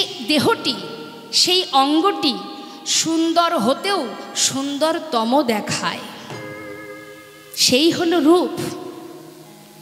যার অঙ্গে কোনো দামি বসন থাকবে না, কোনো গহনা, কোনো অলংকার থাকবে না, তথাপিও সে সুন্দর।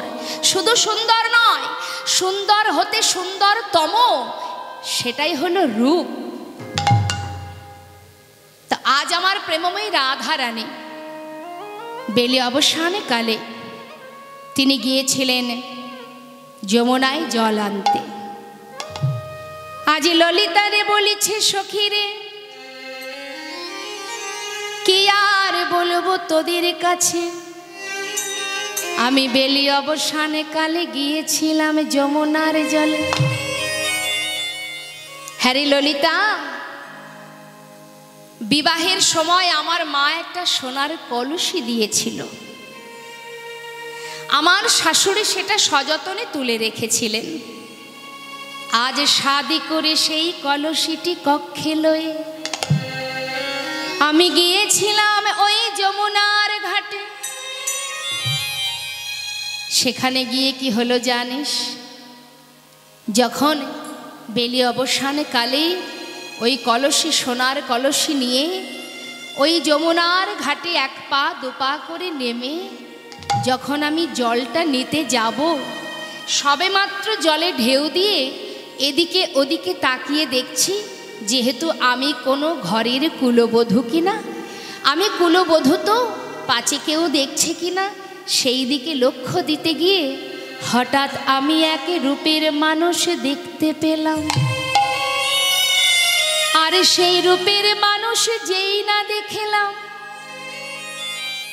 ওরে ললিতা আমার, সেই কলসিটি জলে ঢেউ দিতে দিতে না জানি কখন আমার হাত থেকে সেই কলসি চলে গেল। যখনই কলসিটা হাত থেকে চলে গেল, আমি চমকে উঠলাম।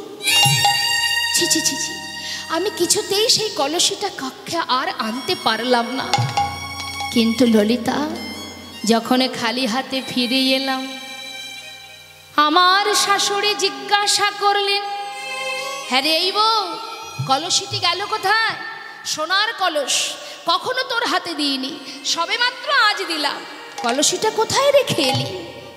আমি তো বলতে পারলাম না সখী, আমি বলতে পারলাম না যে সেই কলসি চলে গেছে ঠিকই, সেটা আমার হাত থেকে চলে গেছে, কিন্তু আমি দু চোখ ভরে এই নয়নে কলস ভরে জল এনেছি। আরে বল সখী ললিতা, কি বলবো তোদের কাছে?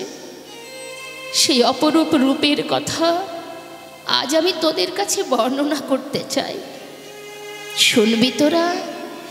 সখীগণ বললেন, রাধে তুই হলি হরিদাসী, কৃষ্ণদাসী, তোর কাছে শুনবো বলেই তো বসে আছি।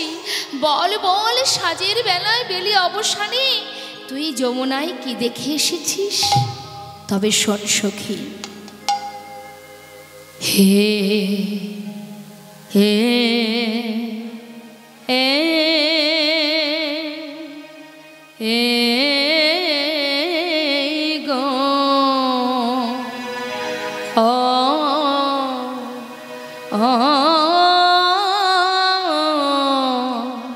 ও ও নে হে লো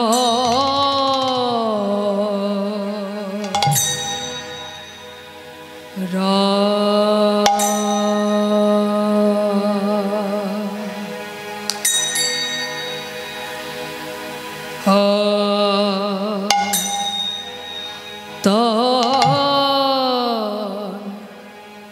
সখী নীল রতন কি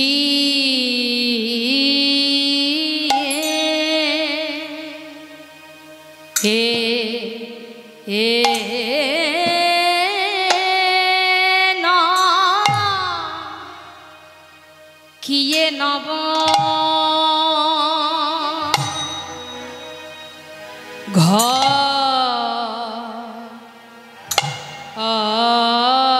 ঘন সখীরে নব ঘন ঘটা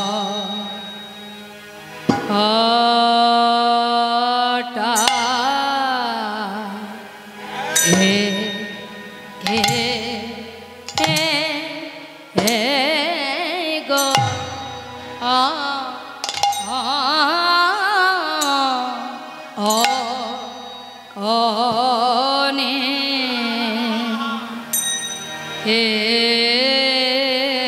এলো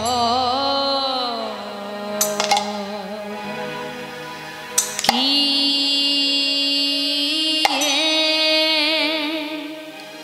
না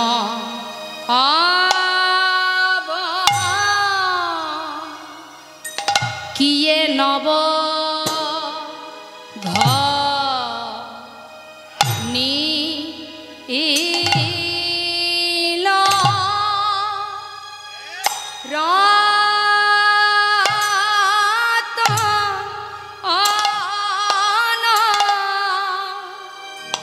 সখী নীল রতন কি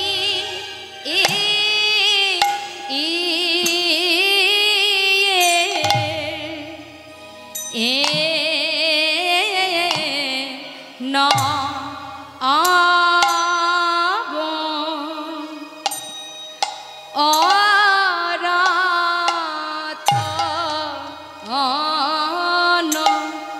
রতন রে কি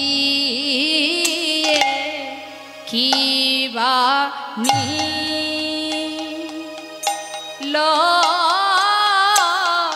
রতন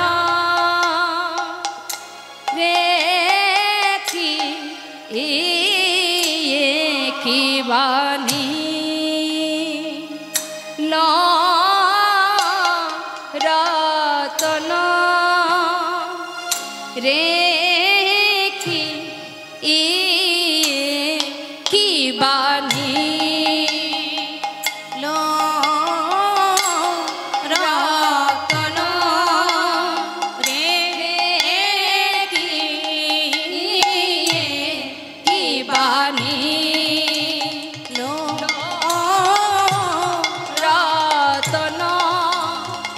রে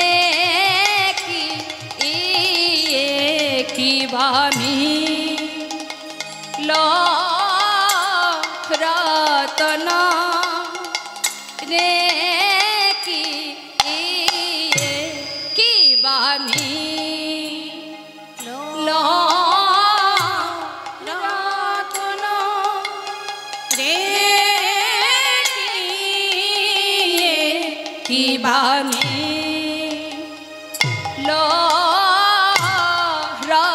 রতন রে কি বানি রতন রে কি বানি রতন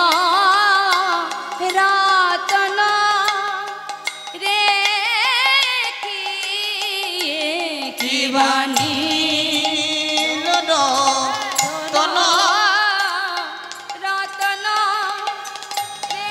কি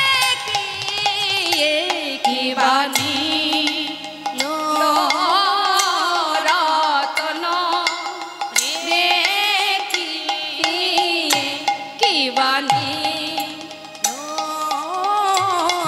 রতন রে কি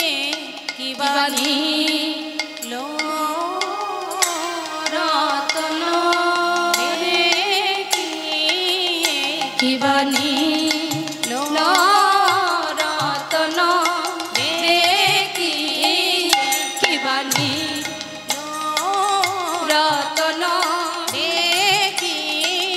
কি বানি রতন রে কি বানি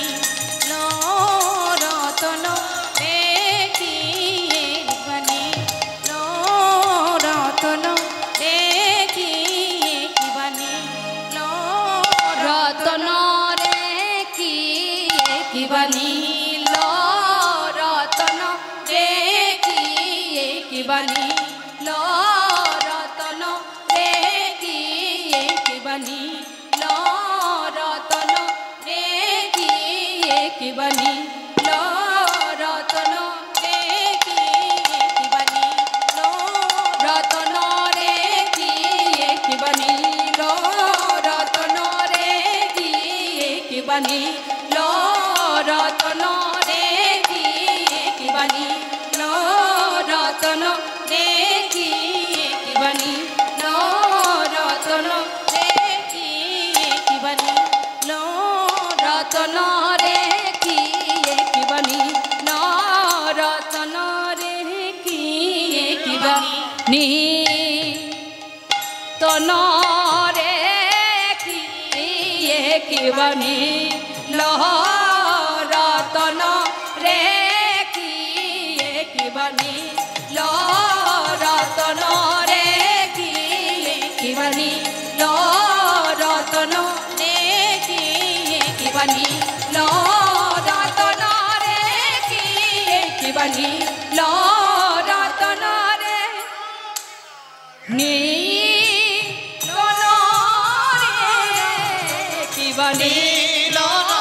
রতন রে কি আব কিয়ে নব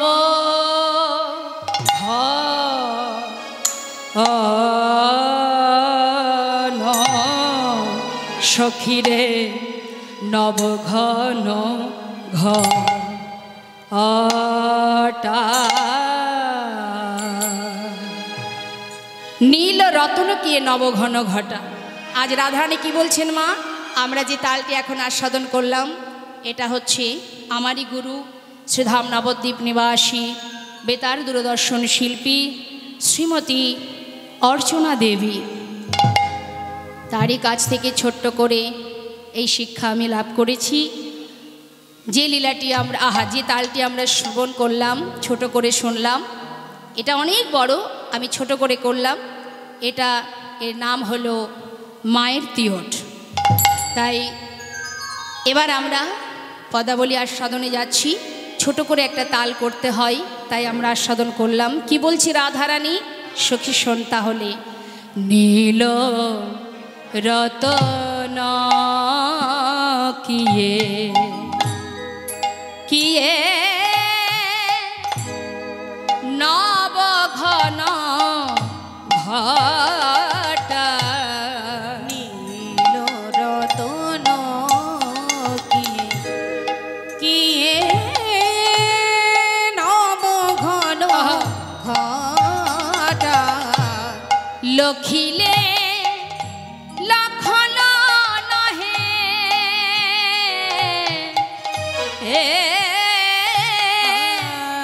লখিলে লক্ষণ নহে সেনায়ঙ্গের ছটা লখিলে লক্ষণ আহা। নহে আহা সেনায়ঙ্গে ছটা ভালো করে দেখা হলো না গো, ভালো করে দেখা হলো না গো। আমি দেখব বলে নয়ন দিলাম বাটে, ভালো করে দেখা আমার হলো না আমি গো। দেখবো বলে নয়ন দিলাম বটে, কিন্তু ভালো করে দেখা হলো না গো। ও গো লখিলে লক্ষণ নহে সেনায়ঙ্গে ছটা নীল রতন কি কথাটা কি বললেন মা? নীল রত্ন কি নবঘন ঘটা।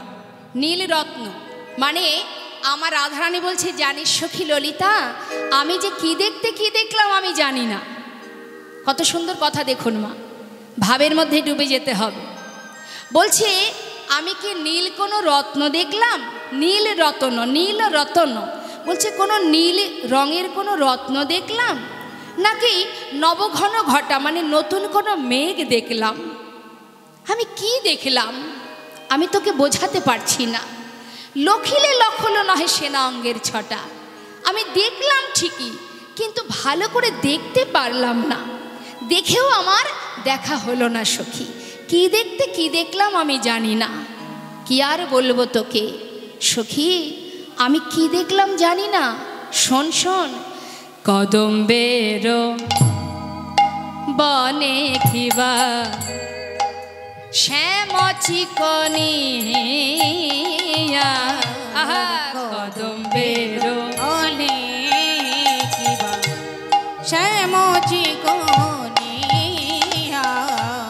কদম্বের তলে কিবা আমি দেখে যে এলাম রে, আমি দেখে যে এলাম রে, দেখে যে এলাম রে, দেখে যে এলাম রে, যমুনায় জাল আনতে গিয়ে দেখে যে এলাম রে, যমুনার জাল আনতে গিয়ে দেখে যে এলাম রে, ওই যমুনায় জাল আনতে গিয়ে আমি এই এখনই দেখে এলাম। ওই যমুনায় জল আনতে, সখী রে এখনি দেখে এলাম, যমুনায় জল আনতে গিয়ে দেখে যে এলাম রে, রূপ দেখি আইন জাতি কুলমা যাইয়া, রূপ আহা। দেখি আইন জাতি, হরিব কুল মজাইয়া, সখী কি বলবো তোদের কাছে, রূপ দেখি আইনু জাতি কুল মজাইয়া, প্রাণ সখী রে আমার সকলে গেল, হরিবল হরিবল।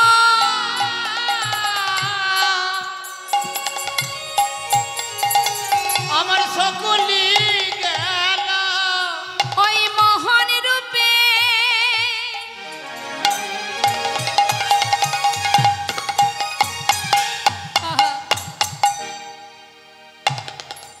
নয়ন দিয়ে সখী রে আমার সকলে গেল, মহান রূপে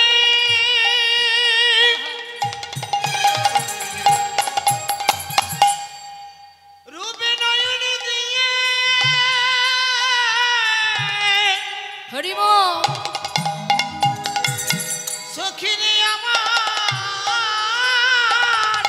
সকলি গেল, ওই মোহন রূপে নয়ন দিয়ে ওরে আমাকে আর আমি নাই রে, মহান রূপে নয়ন দিয়ে, আমাকে আর আমি নাই ওই মহান রূপে নয়ন দিয়ে, নিতাই গৌর হরিবল হরিবল। ওই মহান রূপে নয়ন দিয়ে, ওরে আমাকে আর আমি নাই রে, মহান রূপে নয়ন দিয়ে, ওরে আমাকে আর আমি নাই রে, সকলি আমার সকলি গেল, সখী রূপ দেখি আইনু জাতি কুল মজাই আসতে কি গো মা বললেন রাধারানী যে রূপ দেখে, রূপ দেখা মাত্রই আমার জাত কুল মানশীল সব চলে গেল।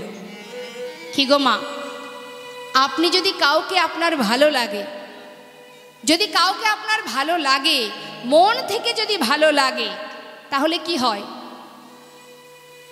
তাহলে সেই যাকে তোমার ভালো লেগেছে বাবা, তার দিকে তাকিয়ে নিজের বলতে যা কিছু তার চরণে সঁপে যায়।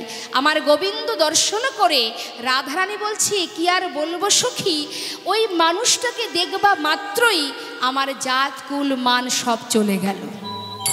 আচ্ছা বাবা, আজ আমার প্রেমময়ী রাধারানী বলছে সখী রে, সেই অপরূপ রূপের মানুষের কথা কি আর বলবো তোকে সখী রে। শোন শোন, আমি কি দেখলাম আরো জানিস? তবে শোন সখী, বদন কমল কিয়ে কিয়ে পূর্ণমিক চাঁদ, বদন কমল কিয়ে কিয়ে পূর্ণমি বদন কমল কিয়ে আমি কি সেবা গণিরে কি সেবা গণিরে গগনের চাঁদ আমি কি সেবা গণিরে গগনের চাঁদ আমি কি সেবা গণিরে গগনের চাঁদ আমি বধূ বদন চাঁদের আগে গগনের চাঁদ আমি বধূ বদন চাঁদের আগে গগনের চাঁদ আমি কি সেবা গণিরে কি বললেন মা বললেন বদন কমল কিয়ে পূর্ণমিক চাঁদ আর অধর বান্ধুলি কিয়ে কিশলয় ছাদ বান্ধুলি কাকে বলে আমার গোবিন্দের বদনটাকে আজ আমার শ্রীমতী রাধারানী বলছে যেন মনে হচ্ছে একটা চাঁদের উদয় হয়েছে পূর্ণ চাঁদের উদয় আর অধর বান্ধুলি বান্ধুলি মানে একটা ফুলের নাম জানেন কি ফুল বান্ধুলি ফুল কাকে বলে ঠিক 9টার সময় ফোটে গোলাপ রঙের ছোট্ট ছোট্ট কি বলে তাকে টাইম ফুল বলে না হ্যাঁ ওটা ইংরেজিতে তার নাম হচ্ছে টাইম ফুল কিন্তু বাংলায় হচ্ছে বাধুলি ফুল এই বাধুলি ফুলের মতো আমার গোবিন্দের ঠোঁটখানি আমার গোবিন্দের ঠোঁটখানি দর্শন করে তার ওই ঠোঁটটি দেখে বলছে যেন মনে হচ্ছে একটা বাধুলি ফুল ফুটে আছে সখী আর কি বললেন গগনের চাঁদ ইহজগতের চাঁদের সঙ্গে আমার গোবিন্দ চাঁদের তুলনা হয় না সখী শুধু তাই নয় আরও কি দেখলাম আমি দেখলাম ওই যে বাধুলি ফুলের মাঝখানে এই যে বাধুলি ফুল মানে ঠোঁট তার মাঝখানে কি আছে আমি সখী কি দেখলাম জানিস তাহেয়তি সুমধুর মুরলিক শানে তাহেয়তি সুমধুর মুরলিক শানে ভাঙিল আখির লাজ সান্ধাইল কানে ভাঙিল আখির লাজ সান্ধাইল কানে সখীরে আমার সকলি গেল সখিরে আমার সকলি গেল জাতি কুলে লজ্জা ধৈর্য সখীরে আমার সকলি গেল জাতি কুল লজ্জা ধৈর্য তার সখীরে আমার সকলি গেল ওই মোহন রূপে নয়নে দিয়ে ওরে আমাতে আর আমি নাই রে মহান রূপে নয়ন দিয়ে আমার দিয়া আমি নাই রে ওই মহান রূপে নয়ন দিয়ে আমার দিয়া আমি মহান রূপে নয়ন দিয়ে ওই নাই আমার দিয়া আমি নাই রে মহান রূপে নয়ন দিয়ে প্রাণ প্রাণ সখিনী আমার সকলি গেল সখীরে কি আর বলবো তোদের কাছে অধর বান্ধুলে গিয়ে কিশলয় ছাদ তাহে অতি সুমধুর মুরলিক শানে ভাঙিল আখির লাজ সান্ধাইল কানে সখীরে শুধু তাই নয় নয়ন যুগল কিয়ে আমার নয়ন দুটি কেমন দুটি নয়ন দেখলে যেন মনে হচ্ছে দুটো ভ্রমর বসে আছে আহা নয়ন যুগল কিয়ে কিয়ে ভ্রমর বিরাজে নয়ন যুগল কিয়ে কিয়ে সান্ধাইল কানে আহা নয়ন যুগল কিয়ে কিয়ে ভ্রমর বিরাজে আর নয়ন আহা। যুগল কিয়ে কিয়ে ভ্রমর বিরাজে অলক্ষিতে দাংশয়ে যুবতী মাঝে অলোকিতে দংশাইয়ে যুবতী মাঝে কি বলছে মা বলছে অলক্ষিতে দংশায় যুবতী হে আমাকে দংশন করছে কে? ভ্রমর যখন ফুলের উপরে বসে দংশন করে, ওমা ফুলের উপরে বসে যখন দংশন করে তখন কেমন হয়? ইহজগতের ফুলের উপরে বসে দংশন করলে তার জ্বালা হয় কি না জানি না, কিন্তু সখী ওই নয়ন ভ্রমর যখন আমার হৃদয় পদ্মের পাতায় যখন একবার তাকায়, একবার দংশন করে, আমার সর্ব অঙ্গ জ্বলে যায় সখী। কি আর বলবো? দংশন করে রে, দংশন করে রে, দংশন করে রে, দংশন করে রে, যুবতীর হৃদয় মাঝে দংশন করে ওই রে যুবতীর হৃদয় মাঝে দংশন করে রে, যুবতীর হৃদয় মাঝে দংশন করে রে, যুবতীর মাঝে দংশন করে রে। ওমা যুবতীর হৃদয় মাঝে দংশন করে। আহায় অলক্ষিতে দংশয়ে যুবতী মাঝে, যুবতী মাঝে। লীলার পাশে দাঁড়িয়ে মহাজন বললেন, দেখো দেখো গোবিন্দ দাসে কহে সেনা দিঠি বিষে, না পিয়ে অধর শোধা কে বাজিয়ে আইসে। এই অধর সদা যে জন না পান করেছে সেজন বুঝিবে কি করে যে গোবিন্দ রসে কি সুখ, কত আনন্দ। আজ আমার রাধারানী বলছে, সখী তোরা তো একটা চাঁদ দেখেছিস আকাশে। ওমা আপনারা কটা চাঁদ দেখেছেন গগনে? একটা চাঁদ, তাই না? আজ আমার রাধারানী বলছে, আমি একটা চাঁদের গাছ দেখেছি। হরি বল হরি। ললিতাকে সখী বলছে, হ্যাঁ রে রাধে, তোর কি মাথা খারাপ হয়ে গেল? হ্যাঁ, চাঁদের আবার গাছ হয়? বলে হয় রে হয় সখী, চাঁদের গাছ হয়। বলি তোরা শোন আমি বলি, চাঁদের গাছ কোথায় দেখেছিস? বলছে কি দেখলাম জানিস? এমন কালিয়া চাঁদে কে বানালো বে, ওই না এমন কালিয়া চাঁদে কে বানাইলো বে, অরে অকলঙ্ক কুলেতে, অকলঙ্ক কুলেতে, কলঙ্ক পরবে, কলঙ্ক পরবে। আর কলঙ্ক কুলেতে কলঙ্ক পড়বে, কলঙ্ক পড়বে। সখী কি দেখেছি জানিস? চাঁদের গাছ, চাঁদের পাতা, চাঁদের ফুল ফলে, চাঁদের ফুল ফলে। সখী রে চাঁদের গাছ, চাঁদের পাতা, চাঁদের ফলে ফুলে, চাঁদের ফলে ফুলে।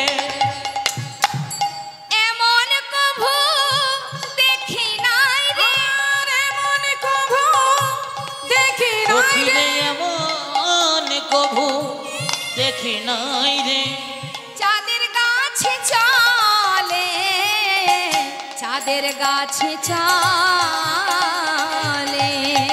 আর এমন কভু দেখি নাই রে, চাঁদের গাছ চলে, চাঁদের গাছ চলে। এই সখী তোরা কেউ কখনো দেখেছিস কি? সখী রে তোরা কেউ কখনো দেখেছিস কখনো? দেখেছিস নাকি? বল না। চাঁদের গাছ চলিতে পারে, কেউ কখনো দেখেছিস কি? চাঁদের গাছ চলতে পারে, কেউ কখনো দেখেছিস কি? আসে কেউ কি দেখেছেন মা চাঁদের গাছ চলতে পারে? মানে গাছ চলতে জানে সেটা দেখেছেন? ওমা দেখেছেন আপনারা? গাছ চলতে পারে দেখেননি, তাই না? আচ্ছা দেখেননি। আজ রাধারানী বলছে, এই সখী তোরা তো কেউ দেখিসনি, তাহলে বল না কেউ কখনো শুনেছিস কি? কেউ কখনো শুনেছিস কি? চাঁদের গাছ চলতে পারে, কেউ কখনো শুনেছিস কি? চাঁদের গাছ চলতে পারে, কেউ কখনো শুনেছিস কি? সখীরা বলছে রাধে নিশ্চয় তোর মাথাটাই খারাপ হয়ে গেছে, আমি বলছি তুই পাগল হয়ে গেছিস। আরে বাবা, গাছ কখনো চলতে পারে? রাধারানী বলছে সখী রে, আমি দেখেছি চাঁদের গাছে চলতে পারে, শুধু তাই নয় সখী, আমি সেই গাছে 24.5 চন্দ্রের উদয় দেখেছি। নিতাই গৌর হরিব। 24.5 চাঁদের উদয়? হায় হায় হায় হায়, বলি কিভাবে দেখলি একটু বলবি সখী? একবার বল, তুই 24.5 চাঁদের গাছ কোথায় দেখেছিস? বলছে শোন, এবার আপনারা শুনবেন মা। 24.5 চাঁদের একটি গাছ, শুনে নিন কোথায় কতগুলি চাঁদ আছে। আমার গোবিন্দ দাঁড়িয়ে আছে কদম্ব বৃক্ষের তলে, আর রাধারানী বলছেন আমি দেখে এলাম যে যমুনার ঘাটে একটা 24.5 চাঁদের বৃক্ষ। তা 24.5, আমরাও তো গোবিন্দকে দেখেছি, আমাদের দেখাটা কেমন আর রাধারানীর দেখা কেমন দেখুন। কি বলছে মা? বলছে দেখলাম সখী 10 চাঁদ নাচে গায় মুরলীর রাধে, মুরলীর ওই না 10 চন্দ্র নাচে গায় মুরলীর রাধে, মুরলীর রাধে। কাছে 10টা চাঁদ নাচে গায়। 10টি চাঁদ কোথায়? এই যে হাতে ভগবান কৃষ্ণের 2টি হাতের যে 10টি নখ, হাতের 10টি নখকে 10টা চাঁদের সঙ্গে তুলনা করলেন, পূর্ণ চাঁদ। তাহলে বললেন 10 চাঁদও নাচে গায় মুরলীর রন্ধ্রে, মানে বাঁশি বাজায় আমার বধূ, আর সেই বাঁশির সুরে মানে মুরলীর সুরে সুরে তার এই 10টা চাঁদ নৃত্য করে। হলো 10 চাঁদ। আর 10টি চাঁদ কোথায়? আরে 10 চাঁদ রাঙা, আর 10 চাঁদ রাঙা, ওগো আর 10 চাঁদ রাঙা, চরণার বৃন্দে, চরণার বৃন্দে। আর 10 চাঁদ রাঙা, চরণার বৃন্দে, চরণার বৃন্দে। ওমা, তাহলে ভগবানের চরণের 10টি নখ, এই হলো 20টা। ললিতা সখী বলছে রায়, বলি 10টা হলো আর চরণে হলো 10টি, এই হলো 20টা, তাই তো মা? তা বলি 24.5টা গেল কোথায়? আর 4.5টা কোথায়? বলছে শোন সখী, এই যে আমার বধূর গণ্ডদেশ মানে 2টি গাল, এই হলো 2টি পূর্ণ চাঁদ। কটা হলো মা? আর আমার বধূর ললাটে একটা চন্দনের বিন্দু আছে, তো তিলকের মাঝখানে একটা সুন্দর বিন্দু আছে, সেটা হলো আর একটা পূর্ণ চাঁদ। কটা হলো মা? আর আমার গোবিন্দের বদনখানি, এটা আর একটা পূর্ণ চাঁদ। এই হলো 24টি।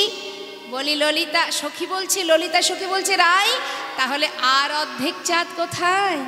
বলছি ললিতা রে, আমার পরাণ বধূর এই অর্ধ ললাট হলো অর্ধচন্দ্র। নিতাই গৌর হরিব।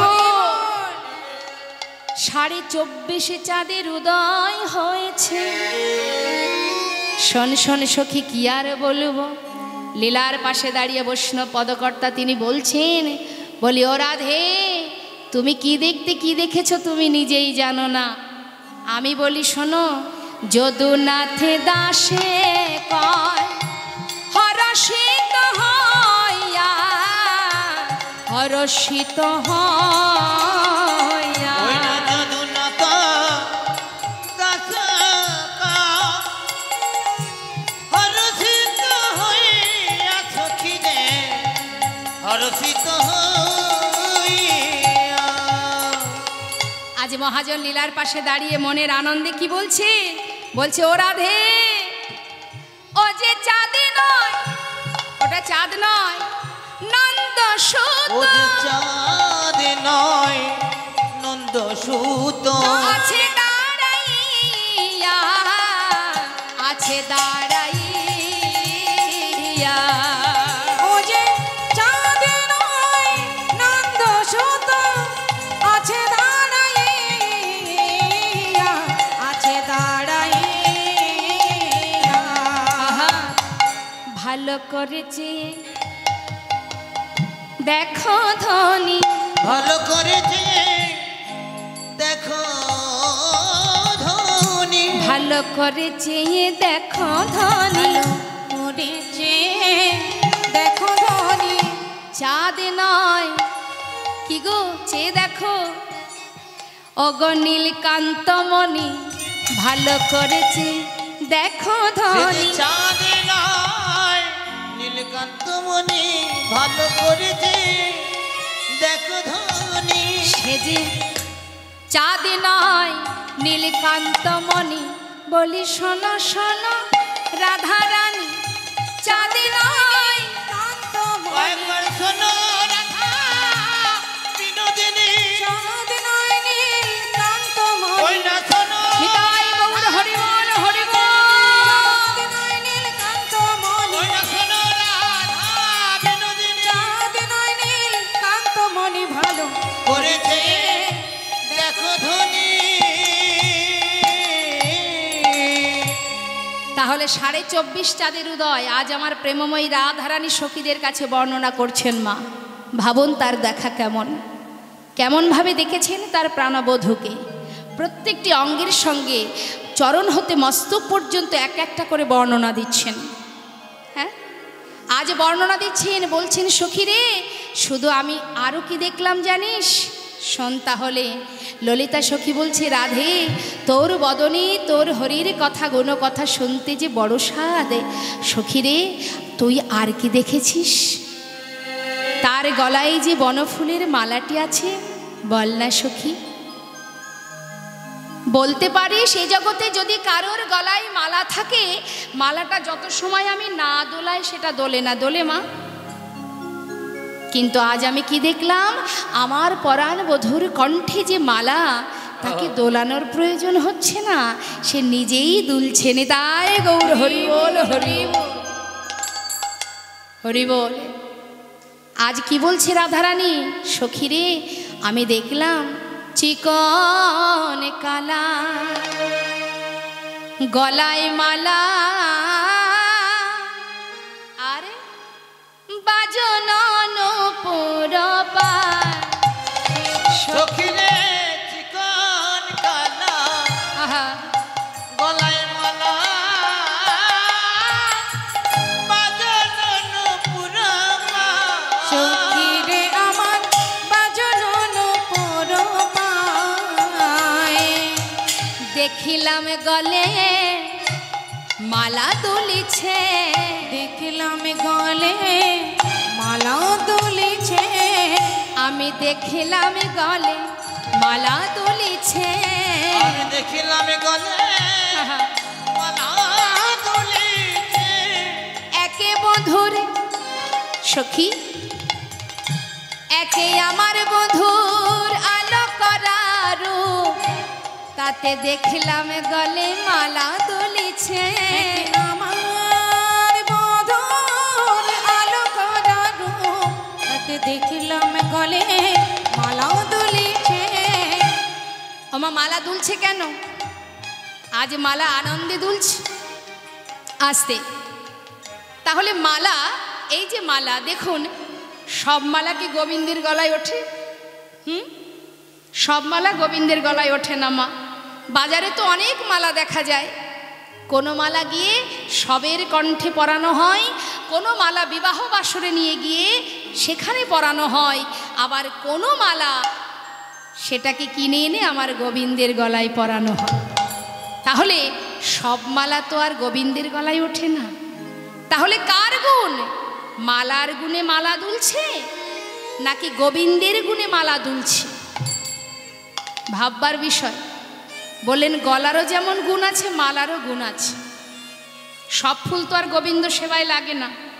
আপনাদের সম্মুখে ঘরের সামনে যে গাছ, ফুল গাছে ফুল থাকে, আপনারা যখন গাছ থেকে ফুলগুলো তুলে আনেন, সব ফুল তো কুড়িয়ে আনেন না মা, যতটা হাতে পান তুলে আনেন, আর যেটা ওপরের ডালে থেকে যায়, তার মানে কি উপরে থাকলে, অহংকারের সিংহাসনে বসে থাকলে সেই ফুল বা সেই জীব কখনো গোবিন্দ সেবায় লাগে না, সেটা গোবিন্দ সেবায় লাগে না। যারা নতমস্তকে থাকে, নতজানু হয়ে থাকে, তারাই গোবিন্দ সেবায় লাগে।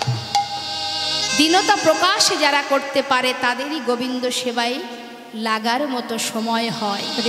হ্যাঁ, তাই আজ দেখুন সেই ফুল, সেই ফুলেরও গুণ আছে যেটা আমার গোবিন্দের গলায় উঠেছে। শাস্ত্রে বললেন বৈষ্ণবের স্বভাব নহে একা সাধন, বৈষ্ণব